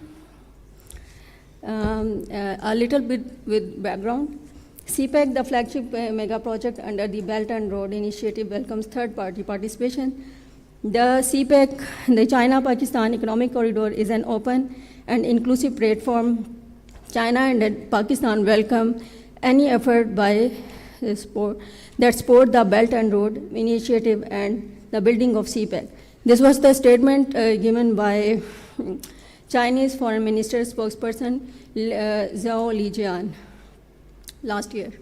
So with this objective of my research are to examine the prospects of third-party participation in CPEC with a focus on Iran and Afghanistan. It is also to analyze militancy as a major challenge impending to regional connectivity. And after having literature review, the hypothesis, I have two hypotheses of my research. The one is there are huge prospects to include Iran or Afghanistan in CPEC. And the second hypothesis is militancy in the region make Afghanistan the strongest choice as the third-party participant in CPEC.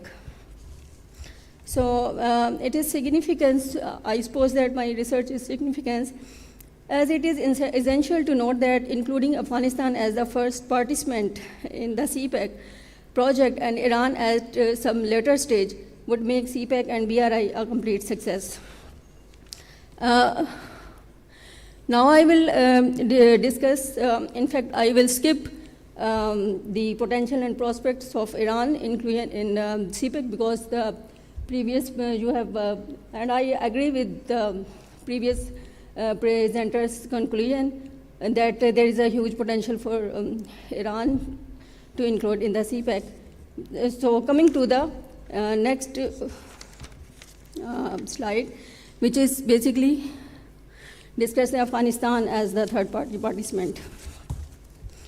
So since 2014, with the conclusion of ISAF mission in Afghanistan and Afghan National Defense Forces took charge, China kept focusing on various diplomatic initiatives such as China, Afghanistan, Pakistan, China, Russia, Pakistan, and China, Russia, India dialogue for the peaceful settlement of the Afghan issue, and consistently through various diplomatic channels made the effort for Afghan-led Afghan-owned solution to the Afghan problem. These developments as path to stability is a Chinese approach in nature that has been applied in the western province of Xinjiang Autonomous Region. The idea of including Afghanistan in the CPEC as a third-party participant got the strength to apply this approach to the development of Afghanistan. China proposed to include Afghanistan in CPEC approximately a decade ago, I mean, when this project was launched.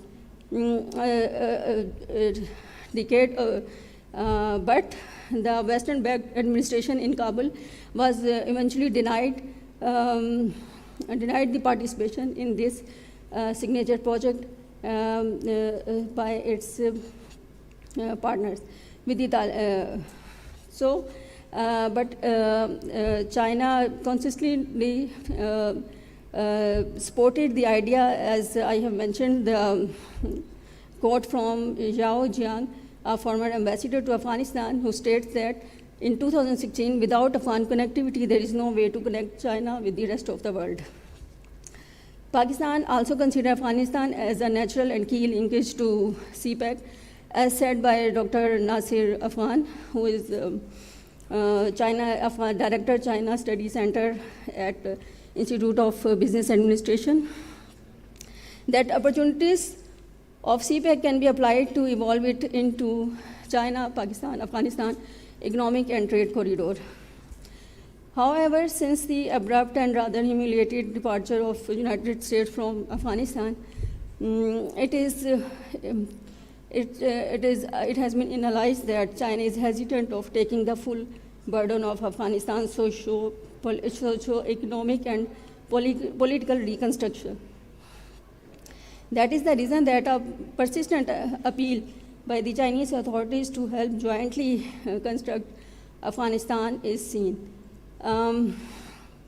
With the arrival of Taliban in Afghanistan in 2021, the Taliban have also expressed support for including Afghanistan in the CPEC project. But things are really complicated, as it is also observed that by some scholars that China has cautiously engaged with the Taliban on a bilateral level and has taken a leading role in regional multilateralism to facilitate Afghan reconstruction.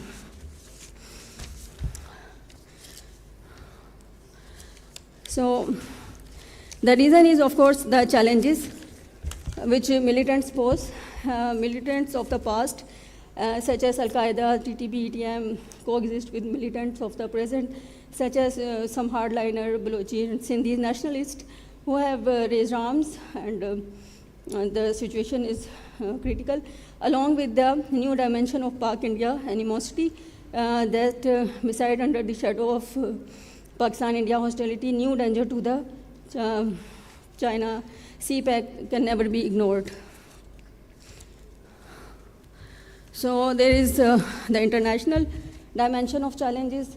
That is, the challenge to CPEC should also take in view the United States and Prime Minister, Indian Prime Minister Modi's declarations, as the two countries are working to deepen their ties in the face of a shared hostility against China's rising power in the world.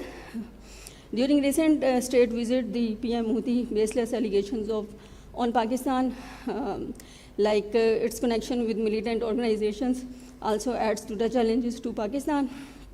But here, there is a twist that China has come up with the approach alliances versus shared vision, as unlike Western and American, Western and Indian propaganda, Xi Jinping's vision is characterized by equitable involvement and dialogue among all nations. So according to Xi Jinping, China aims to foster partnership rather than alliances, emphasizing the significance of collaboration and shared objectives.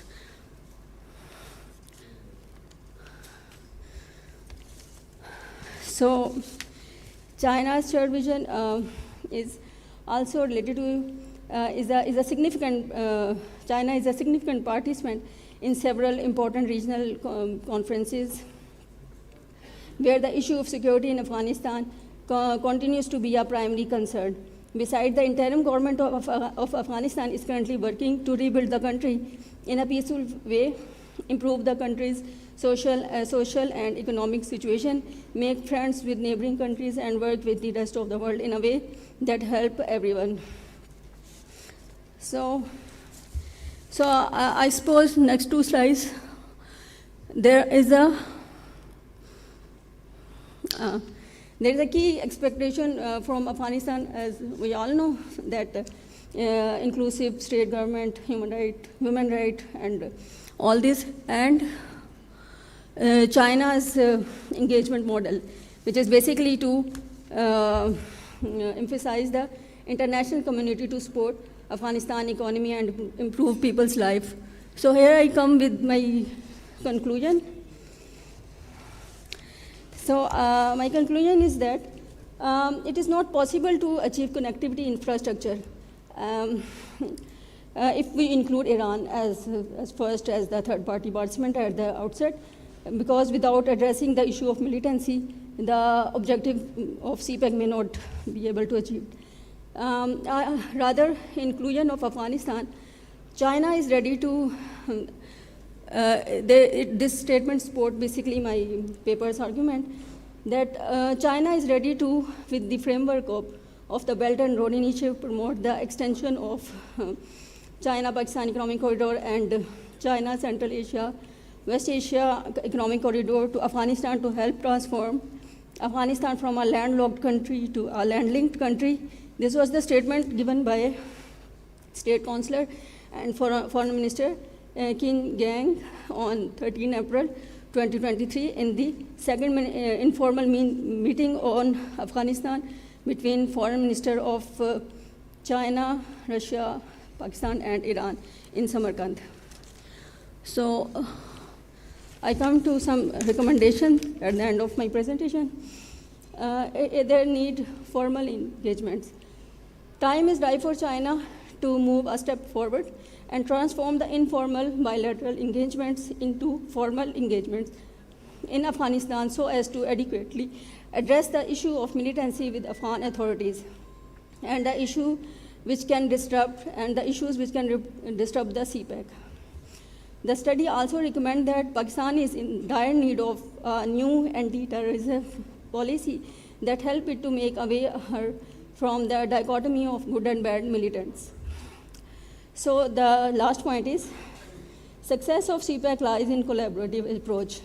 On 5th July 2023, Federal Minister Ahsan Iqbal, Minister in charge of the China-Pakistan Economic Corridor, in the cake-cutting ceremony of decade of CPEC, envisioned the collective shared dream aimed to shift the nation's focus from geopolitics to geoeconomics, hastening Pakistan's strategic location as a crossroad between South Asia, Central Asia, China, and the Middle East. So it was the vision that was stated by the Federal Minister. However, I suppose this synergy is only possible after building a new anti-terrorism policy, which may be aligned with the China's global security initiative.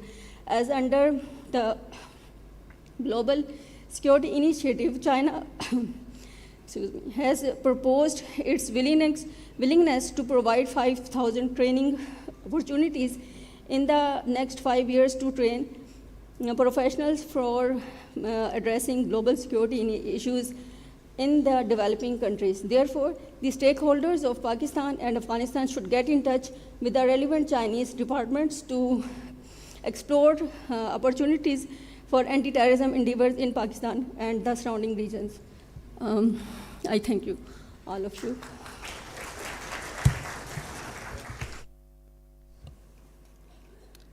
Thank you very much, Rashida. Thank you indeed. I think now I'll request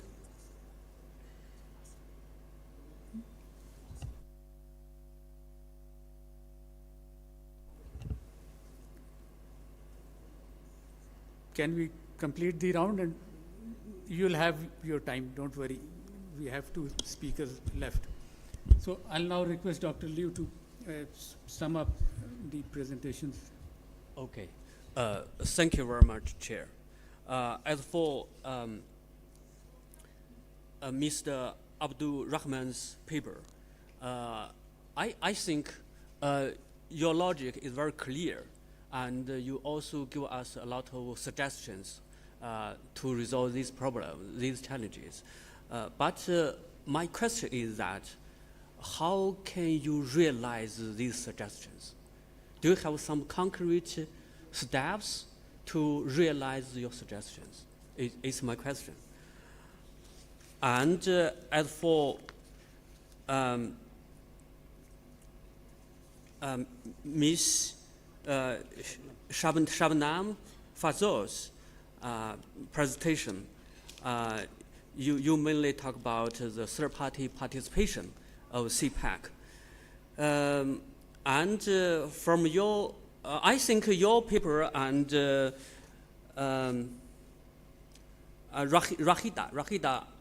Miss Rahida analysis Annes paper. These two papers are from different perspectives. One is from the third party's perspective. Another is from maybe it's from China's perspective. Why China asked Afghanistan to participate in the CPAC? So I think there are a lot of factors that influenced the third party's participation in the past decade. Lot of problem. Maybe the first level is just as you both you have mentioned. It's an international level. It's from the United States, from India, and also we must find that there is some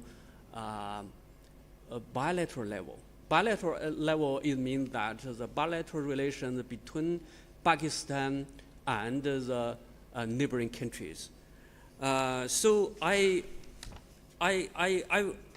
would like to emphasize that actually, from my own knowledge, I think it's in around 2016 that Iran has expressed their aspiration to become a part of CPAC, but it's at the Nawaz Sharif government, and it has been not realized. So I think it's better to analyze this issue from the bilateral relations between Pakistan and Iran. Maybe also you can analyze this problem from the bilateral relations from Iran and Saudi Arabia. It's my suggestion. And for Ms. Rahida's paper, I think you mainly focus on the participation of Afghanistan. You mentioned Iran's participation, but you mainly focus on the participation of Afghanistan. And I think if I have a suggestion for you is that I think you'd better to change the topic of your paper. The prospect for the third party participation in CPAC, Afghanistan, because you mainly analysis why China ask Afghanistan to participate. Thank you. Because Iran had already been covered, so you didn't speak about it. Not so much. Thank you. Thank you very much, Dr. Liu, for excellent comments. Again, a quick round of questions. As promised, we'll start with you. Please be brief. Point out to the speaker that you want to address and introduce yourself as well. Hello.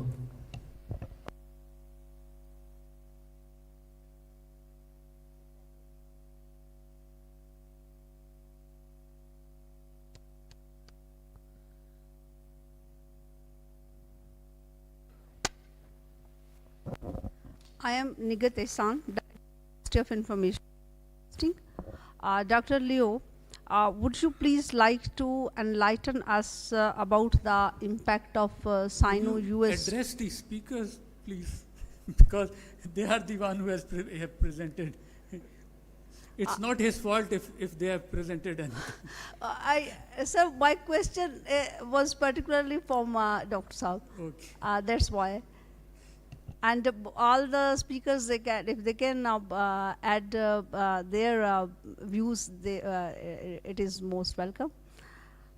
And so may I repeat to Dr. Liu, would you please like to enlighten us about the impact of Sino-US tension on the progress of BRI and CPEC, particularly in the geopolitical context of Pakistan?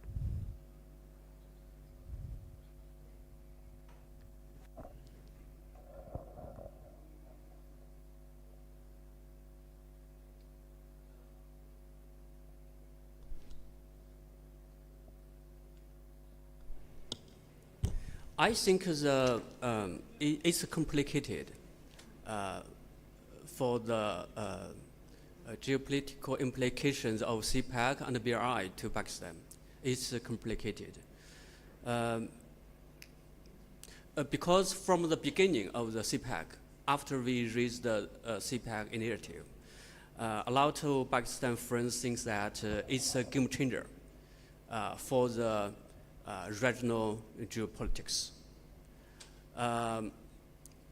Actually, we get, just as I mentioned just now, we get a lot of achievements in the history of CPEC, and it improved the economic development in Pakistan. But I don't think CPEC has get success, because it did not play the role of game changer by now. Why? It's a problem. It's a problem that we must consider deeply. Because from my own understanding, the CPEC has some emergence nature. In 2013, Pakistan is facing severe energy and power shortages that China put forward CPEC and to help Pakistan to resolve these problems, these challenges. Because we are very familiar with infrastructure building. So we build a lot of energy, power station, and energy facilities, and infrastructure such as road, ports, to help the development of Pakistan to solve the shortages of energy and power at that time. We realized such goals maybe in 2 or 3 years. We realized such goals. But later,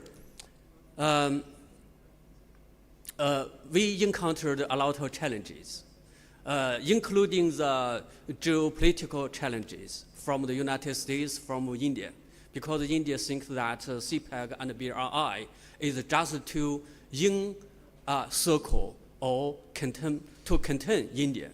They think it's just a geopolitical design. Because from China and Pakistan, we think it's a geo-economic cooperation. It will benefit China, Pakistan, and the whole region, including Central Asian countries, Iran, Middle East countries, and Pakistan, and Afghanistan. But United States and India, they have different idea on these issues. So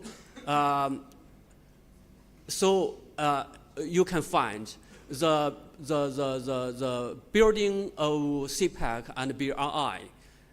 With the building of BRI and CPEC, the geopolitical scenario in this region become complicated because we are facing challenges from United States and India and maybe other countries. But from my own understanding, because our Pakistan friends always emphasize the geostrategic importance of Pakistan. Yes, you are important geopolitically. Before, it's the United States would like to use Pakistan to conduct their terrorist war in Afghanistan. Use Pakistan as a route to Afghanistan. Thank you, Dr. Yes. Thank you very much, Dr. Okay, since I'm told we don't have time, I'll move on and I'll request our next speaker, Mr. Mahmood Hussain, who will enlighten us on between geopolitics and geoeconomics, analyzing Pakistan's new narrative in the emerging geopolitical competition in South Asia.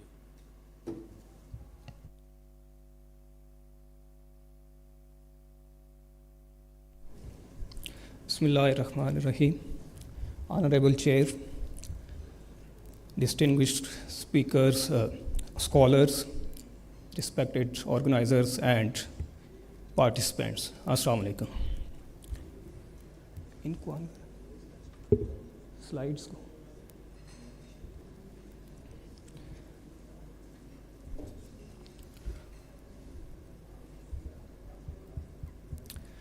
Topic of my research is between geopolitics and geoeconomics, analyzing Pakistan's new narrative in the emerging geopolitical competition in South Asia. This is the structure of my presentation. First, I will give you a brief overview that what is geopolitics and how it is impacting the South Asian region. And then I will explain that how US and Chinese competition in South Asia is bringing challenges and opportunities for Pakistan. Then I will discuss the framework of Pakistan's strategic narrative, how it is built and how on what parameters it is actually revolving, which is between geopolitics and geoeconomics. And then I will discuss Pak-China relations. Then I will move on CPEC, a gravitational node of Bahria. I will be discussing CPEC in regional connectivity and integration context. And then I will be discussing Pak-India relations with the perspective of Pakistan's zero enemy approach. And last one, I will give you conclusion and some policy recommendations. So first, as we all know that after China's rapid economic growth, China is enabled to challenge the US primacy at regional and international levels. Especially, we are witnessing the intense competition in the Indo-Pacific region where new alliances are emerging, or the existing alliances are making new directions. As we are witnessing the Indo-Pacific strategy proposed by China, by US, where India has the central role to contain the China. As far as South Asia is concerned, as we have history of Pak-India relations which are based on enmity and rivalry due to Kashmir dispute, now Pakistan is at crossroads that what options we have to side with, or which side we have to choose in this new geopolitical competition. Basically, I'm trying to answer that what will be Pakistan's foreign policy option in this new geopolitical competition.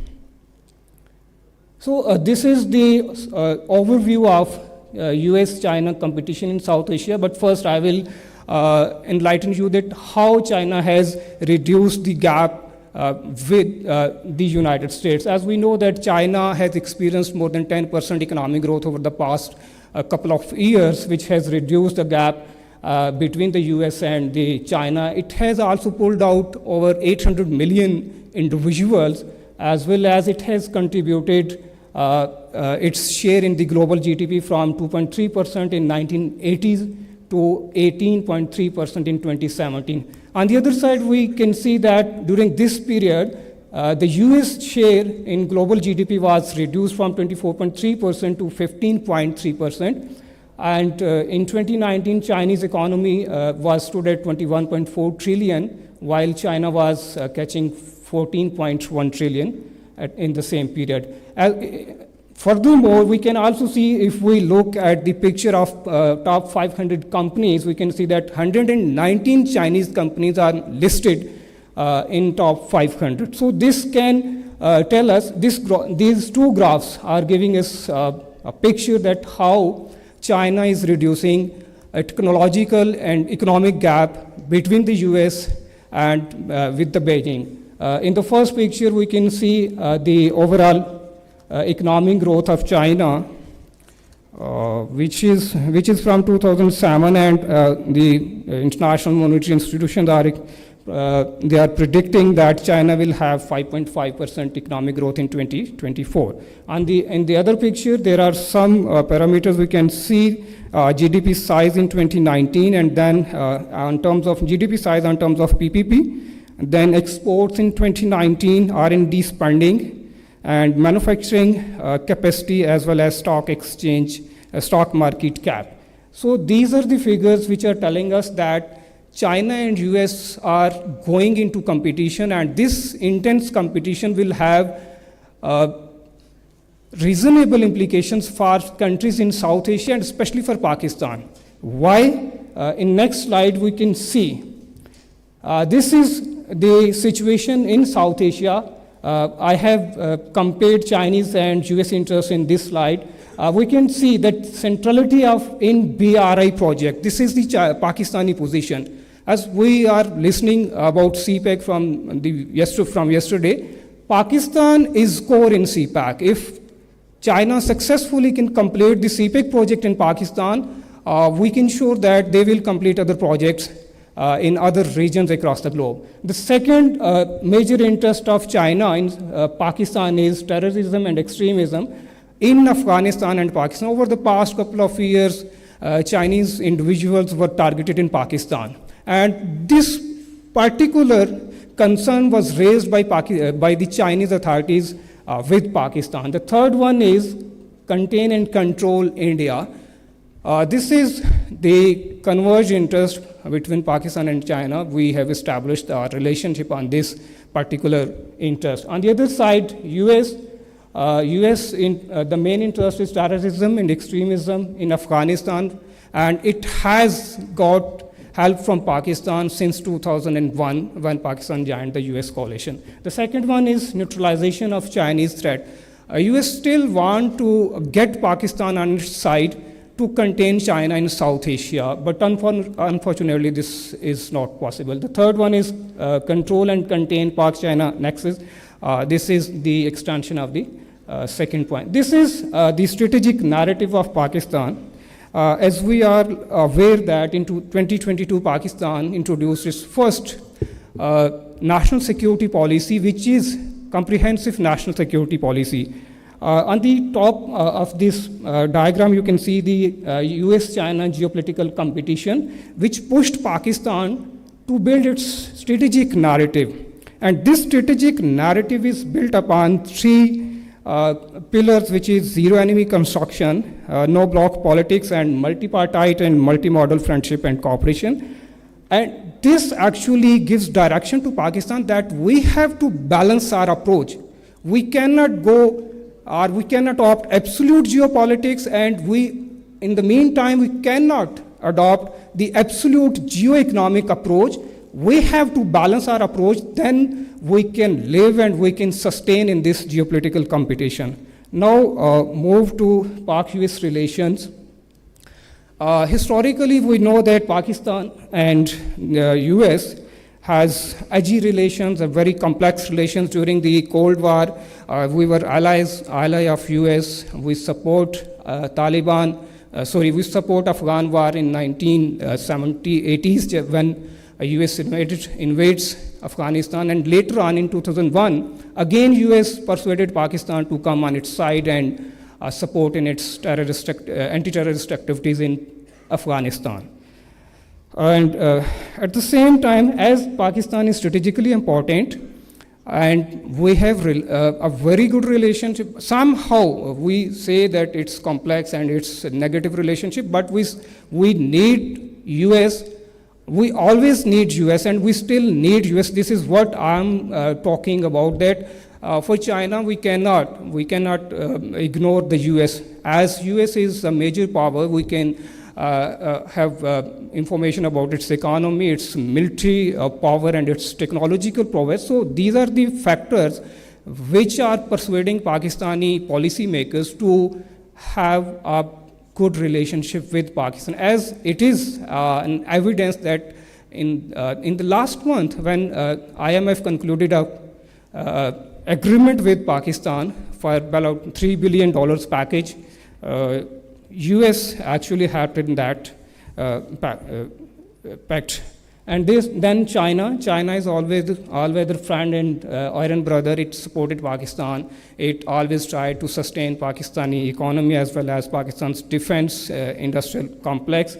And we have good relationship. And this particular geostrategic relationship transformed into geoeconomic after China, this CPEC launched in 2015. And it is, CPEC positively contributed in Pakistan economy, its infrastructure development. So far it has contributed 8,000 megawatt electricities. 6 infrastructure projects have been completed, and in the last line you can see that SDGs goals 7, 8 and 9, these are achieved through the development of CPEC. These are the pictures which can explain you the success of CPEC and then CPEC in Chinese BRI project. I'm sorry for the interruption. Sir, just 2 minutes, 2 more minutes. Just policy recommendations and Indian part, please. I will be finishing. I'm not going into detail on regional connectivity as it is already explained. India and Pakistan's zero enemy approach. With the ascent of Modi into power in 2014, we have witnessed a clear shift in Indian behavior, which is between engagement and estrangement. Initially Modi tried to engage Pakistan, but later on with terrorist activities, he blamed Pakistan. Especially, we have 2 incidents. One was Pulwama attack, when after that they violated Pakistani territory and they attacked on Balakot. Being a responsible nuclear state, Pakistan contained India, but at the same time we released Indian pilot. The second one, 370, after 370, Pakistan's response was very measured and very responsible. So these are some statements which actually explain that Pakistan is pursuing zero enemy approach. The first one is, this was Qamar Javed Bajwa, he said that all disputes with India should be settled peacefully through dialogue. And the second one, Bilawal Bhutto Sardari explained that we took first step to normalize relations with India, and now it's India's time to come on the table. The third one is PM Shahbaz. He said that serious and sincere talks with Prime Minister Narendra Modi on burning issues like Kashmir, and this explains that we are following the zero enemy approach and we need a peaceful and stable regional environment. The last slide is conclusion and policy recommendations. What I suggest that Pakistan needs a middle path between geopolitics and geoeconomics. Pakistan needs to accomplish this foreign policy objective. Pakistan needs domestic political and economic stability, as well as it also needs a balancing relationship with the US and China to materialize this strategic narrative. It can also involve Russia and other Middle Eastern countries in CPEC, and then it can expand. And last one, it needs to temporarily set aside Kashmir dispute and engage India in diplomatic, political, and economic activities so that confidence could be built, and in next stage we can discuss Kashmir and we can resolve it. That's it. Thank you so much. Thank you very much. Last but not the least, we have Mr. Tariq Khan to speak on the security and geopolitical implications of CPEC and BRI in Pakistan's relations with Kenya, Tanzania, and Djibouti.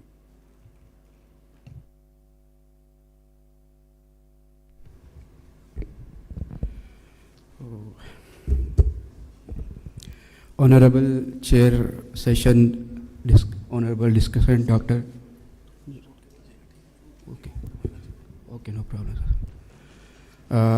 Honorable distinguished scholars and dear participants and honorable students, Assalamu alaikum. As you have got so many insights, perspectives, aspects on CPEC, Belt and Road Initiative in these 2 days and different sessions, you have got insights on local or domestic infrastructure development, energy sectors and roads and railways, blah, blah, you have. So the conference is on CPEC, Belt and Road Initiative and China-Pakistan Economic Corridor. We have worked on this and past 1 decade. So I have tried to explore the topic strategic and geopolitical implications of Belt and Road Initiative and CPEC in Pakistan's relations with Kenya, Tanzania, and Djibouti. And I have taken some interviews from Pakistani scholars, African scholars, and some Chinese that are added on social media as well. So to get some insights in this paper. So unfortunately, I would say that we have spent 1 decade. You have read in your research papers, and you must have seen one sentence that Belt and Road Initiative is a project that connect Asia, Africa, and America, and blah, blah, together. How? How this connect with these regions with each other? You must understand that what China want in Pakistan, why China has started CPEC, why China has started BRI. I think we did not yet understand Chinese perspectives, Chinese views, that what were the motives of CPEC and Belt and Road Initiative behind the China these projects. So we have always neglected the region that is very ambitious, that is very interested, and looking towards Pakistan, explore new venues, new markets, but Pakistan still is neglecting it through ways. As you know, in 2017, Pakistan started Africa Plan. Then in 2019, it named it as Engage Africa. So since 5 years, 6 years, 7 years, we are just engaging with Africa. We are engaging with Africa. We are not just married with Africa. We are just engaging. And recently, Africa has started AFCFTA that will promote trade and investment and trade liberalization. And since 5 years, Pakistan has not negotiated with any state to bring investment or trade and to sign any agreement, trade agreement, investment agreement with any state, African state. Why I have chosen these 3 states? Because Kenya, Tanzania, and Djibouti are strategically located at the Maritime Silk Road, that is the project of Belt and Road Initiative. So they have strategically importance. They have natural resources, as Kenya and Tanzania, they have natural resources. Djibouti is depending on its port, Djibouti port, that it want to enhance its economic activities, investment, to attract investment, as well as to secure its economic interest in the region. So what China want in the region? China is, when we talk about CPEC, when we talk about Belt and Road Initiative, we are talking about the Indian Ocean, we are talking about the Arabian Ocean, we are talking about the Red Sea. So China want cooperation and collaboration of the regional powers, including Pakistan, including Iran, including Afghanistan. China alone cannot do anything in this region. China need partners. China is still looking the partners, but Pakistan still is not understanding the Chinese perspectives of CPEC and Belt and Road Initiative. The question was that how CPEC is under the geopolitical implications, what will be the geopolitical implications for the Pakistan and the region. So China, the first priority of the China in the region is the peaceful rise, economic growth, economic development, then security landscape in the region. So China want cooperation with Pakistan, China want cooperation with all other regional powers, including Iran, Afghanistan. As Afghanistan, as you know, Afghanistan is very important for China as well as Pakistan. So Chinese perspective is China want to enhance its economic development, economic activities, overall the influence in this region through economic development and securing these interests, securing these natural resources that we talk that competition on the natural resources in this region, Arabian Sea, Red Sea, and Indian Ocean. So Chinese perspective is that. So when we talk on the bilateral relationships, we have only trade relationship with Tanzania that was surplus, and that was in millions, not was billions. So we have to focus on Chinese. We have to understand. So what I am saying or talking, you must consider it as my findings and results and policy implications. So Pakistan need to understand China. Pakistan need to understand and to collaborate with African nations, especially East African countries. That is the gateway to other African region and other African countries. So we have to must understand Chinese ambitions, Chinese perspectives, that what really China want in the region and what really China want in Pakistan, not only infrastructure development and roads and railways, but China wants something different, and China wants something secure natural resources with the help of Pakistan, Afghanistan, Gulf region, East African region. So this is the main content of the, so we have to focus with African countries. We have to build a trade relationship, diplomatic relationship, and we have to build negotiations, trade negotiations with the trading blocks of these East African countries, because they are very important at strategic locations and very important maritime routes. So thank you so much.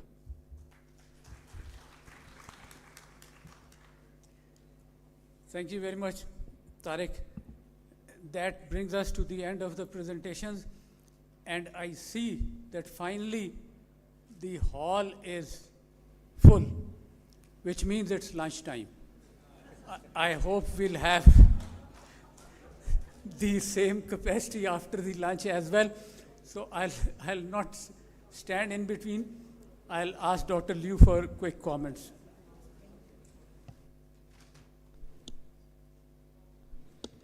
Okay, thank you very much, Chair. I just do some quick response, comment. Firstly, to Dr. Mohammed Hussein's paper, I think your paper explained maybe the current policy adopted by Pakistan governments very well. And I think your starting point is Pakistan's national interest. So I think from your paper, I can understand well what is Pakistan's national interest. The starting point is important. And I would like to emphasize that. I think from my own observation, I think Pakistan has lost its strategic importance from the views of the United States. And secondly, the cooperation between China and South Asian countries, except for Pakistan, is mainly focused on economic sectors. It means that China and South Asian countries mainly focus on economic sectors. Of course, because China and Pakistan, we are always a strategic partnership. We have very close strategic and military cooperation. And my third point is that I don't think it's easy for Pakistan and India to realize reconciliation. It's very difficult. The problem is not, maybe it's not on Pakistan side, it's on India side, because of the Hindu nationalism or Hindu Tava. And lastly, I would like to say, the geostrategic importance of Pakistan mainly decided by yourself, decided by the economic development of Pakistan. Because now you can find that India's GDP is 10 times of that of Pakistan. So in these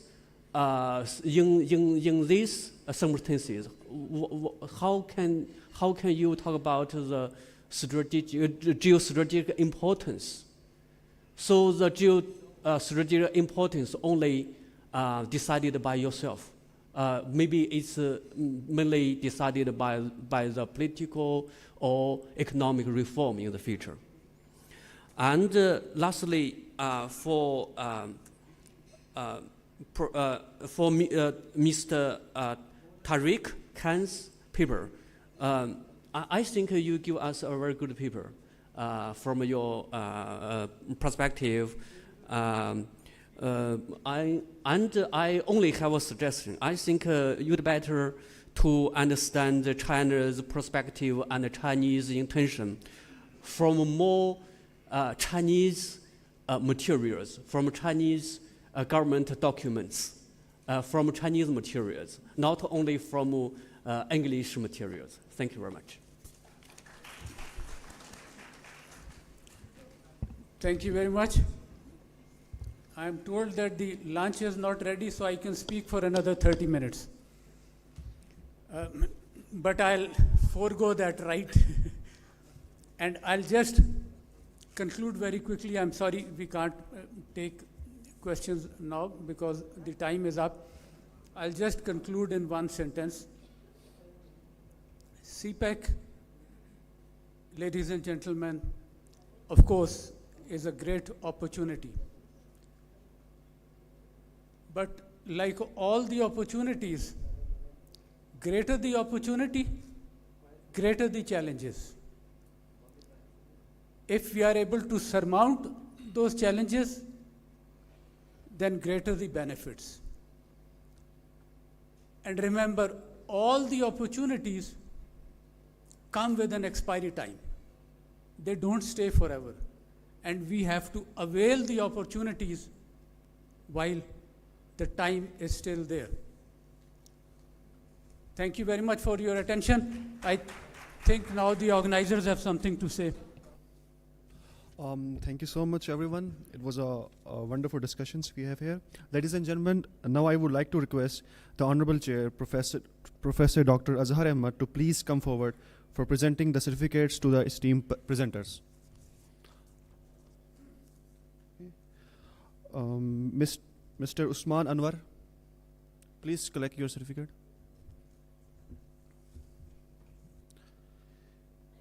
Please give a round of applause. These people have, Mr. Tariq Khan.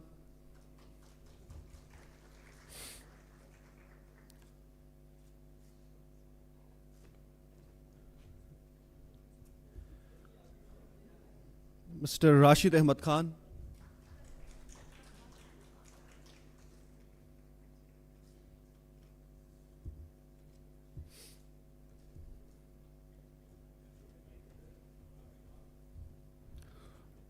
Dr. Muhammad Azam.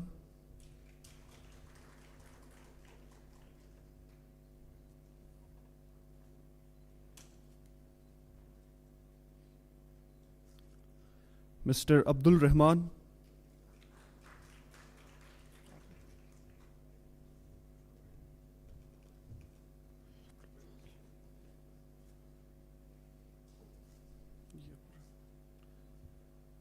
Ms. Shabnam Fazal.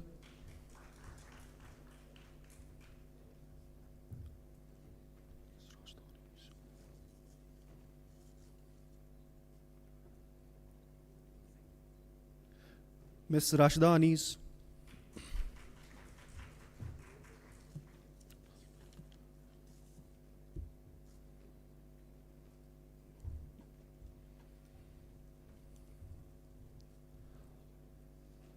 And lastly, Mr. Mahmood Hussain.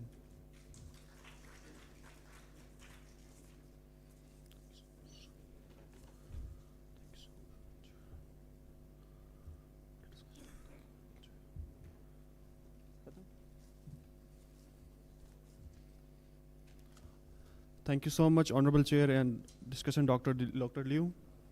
Ladies and gentlemen, after lunch, we will have our session on panel discussion in this very same hall. So please be here after lunch. Thank you so much for being here for this panel discussion.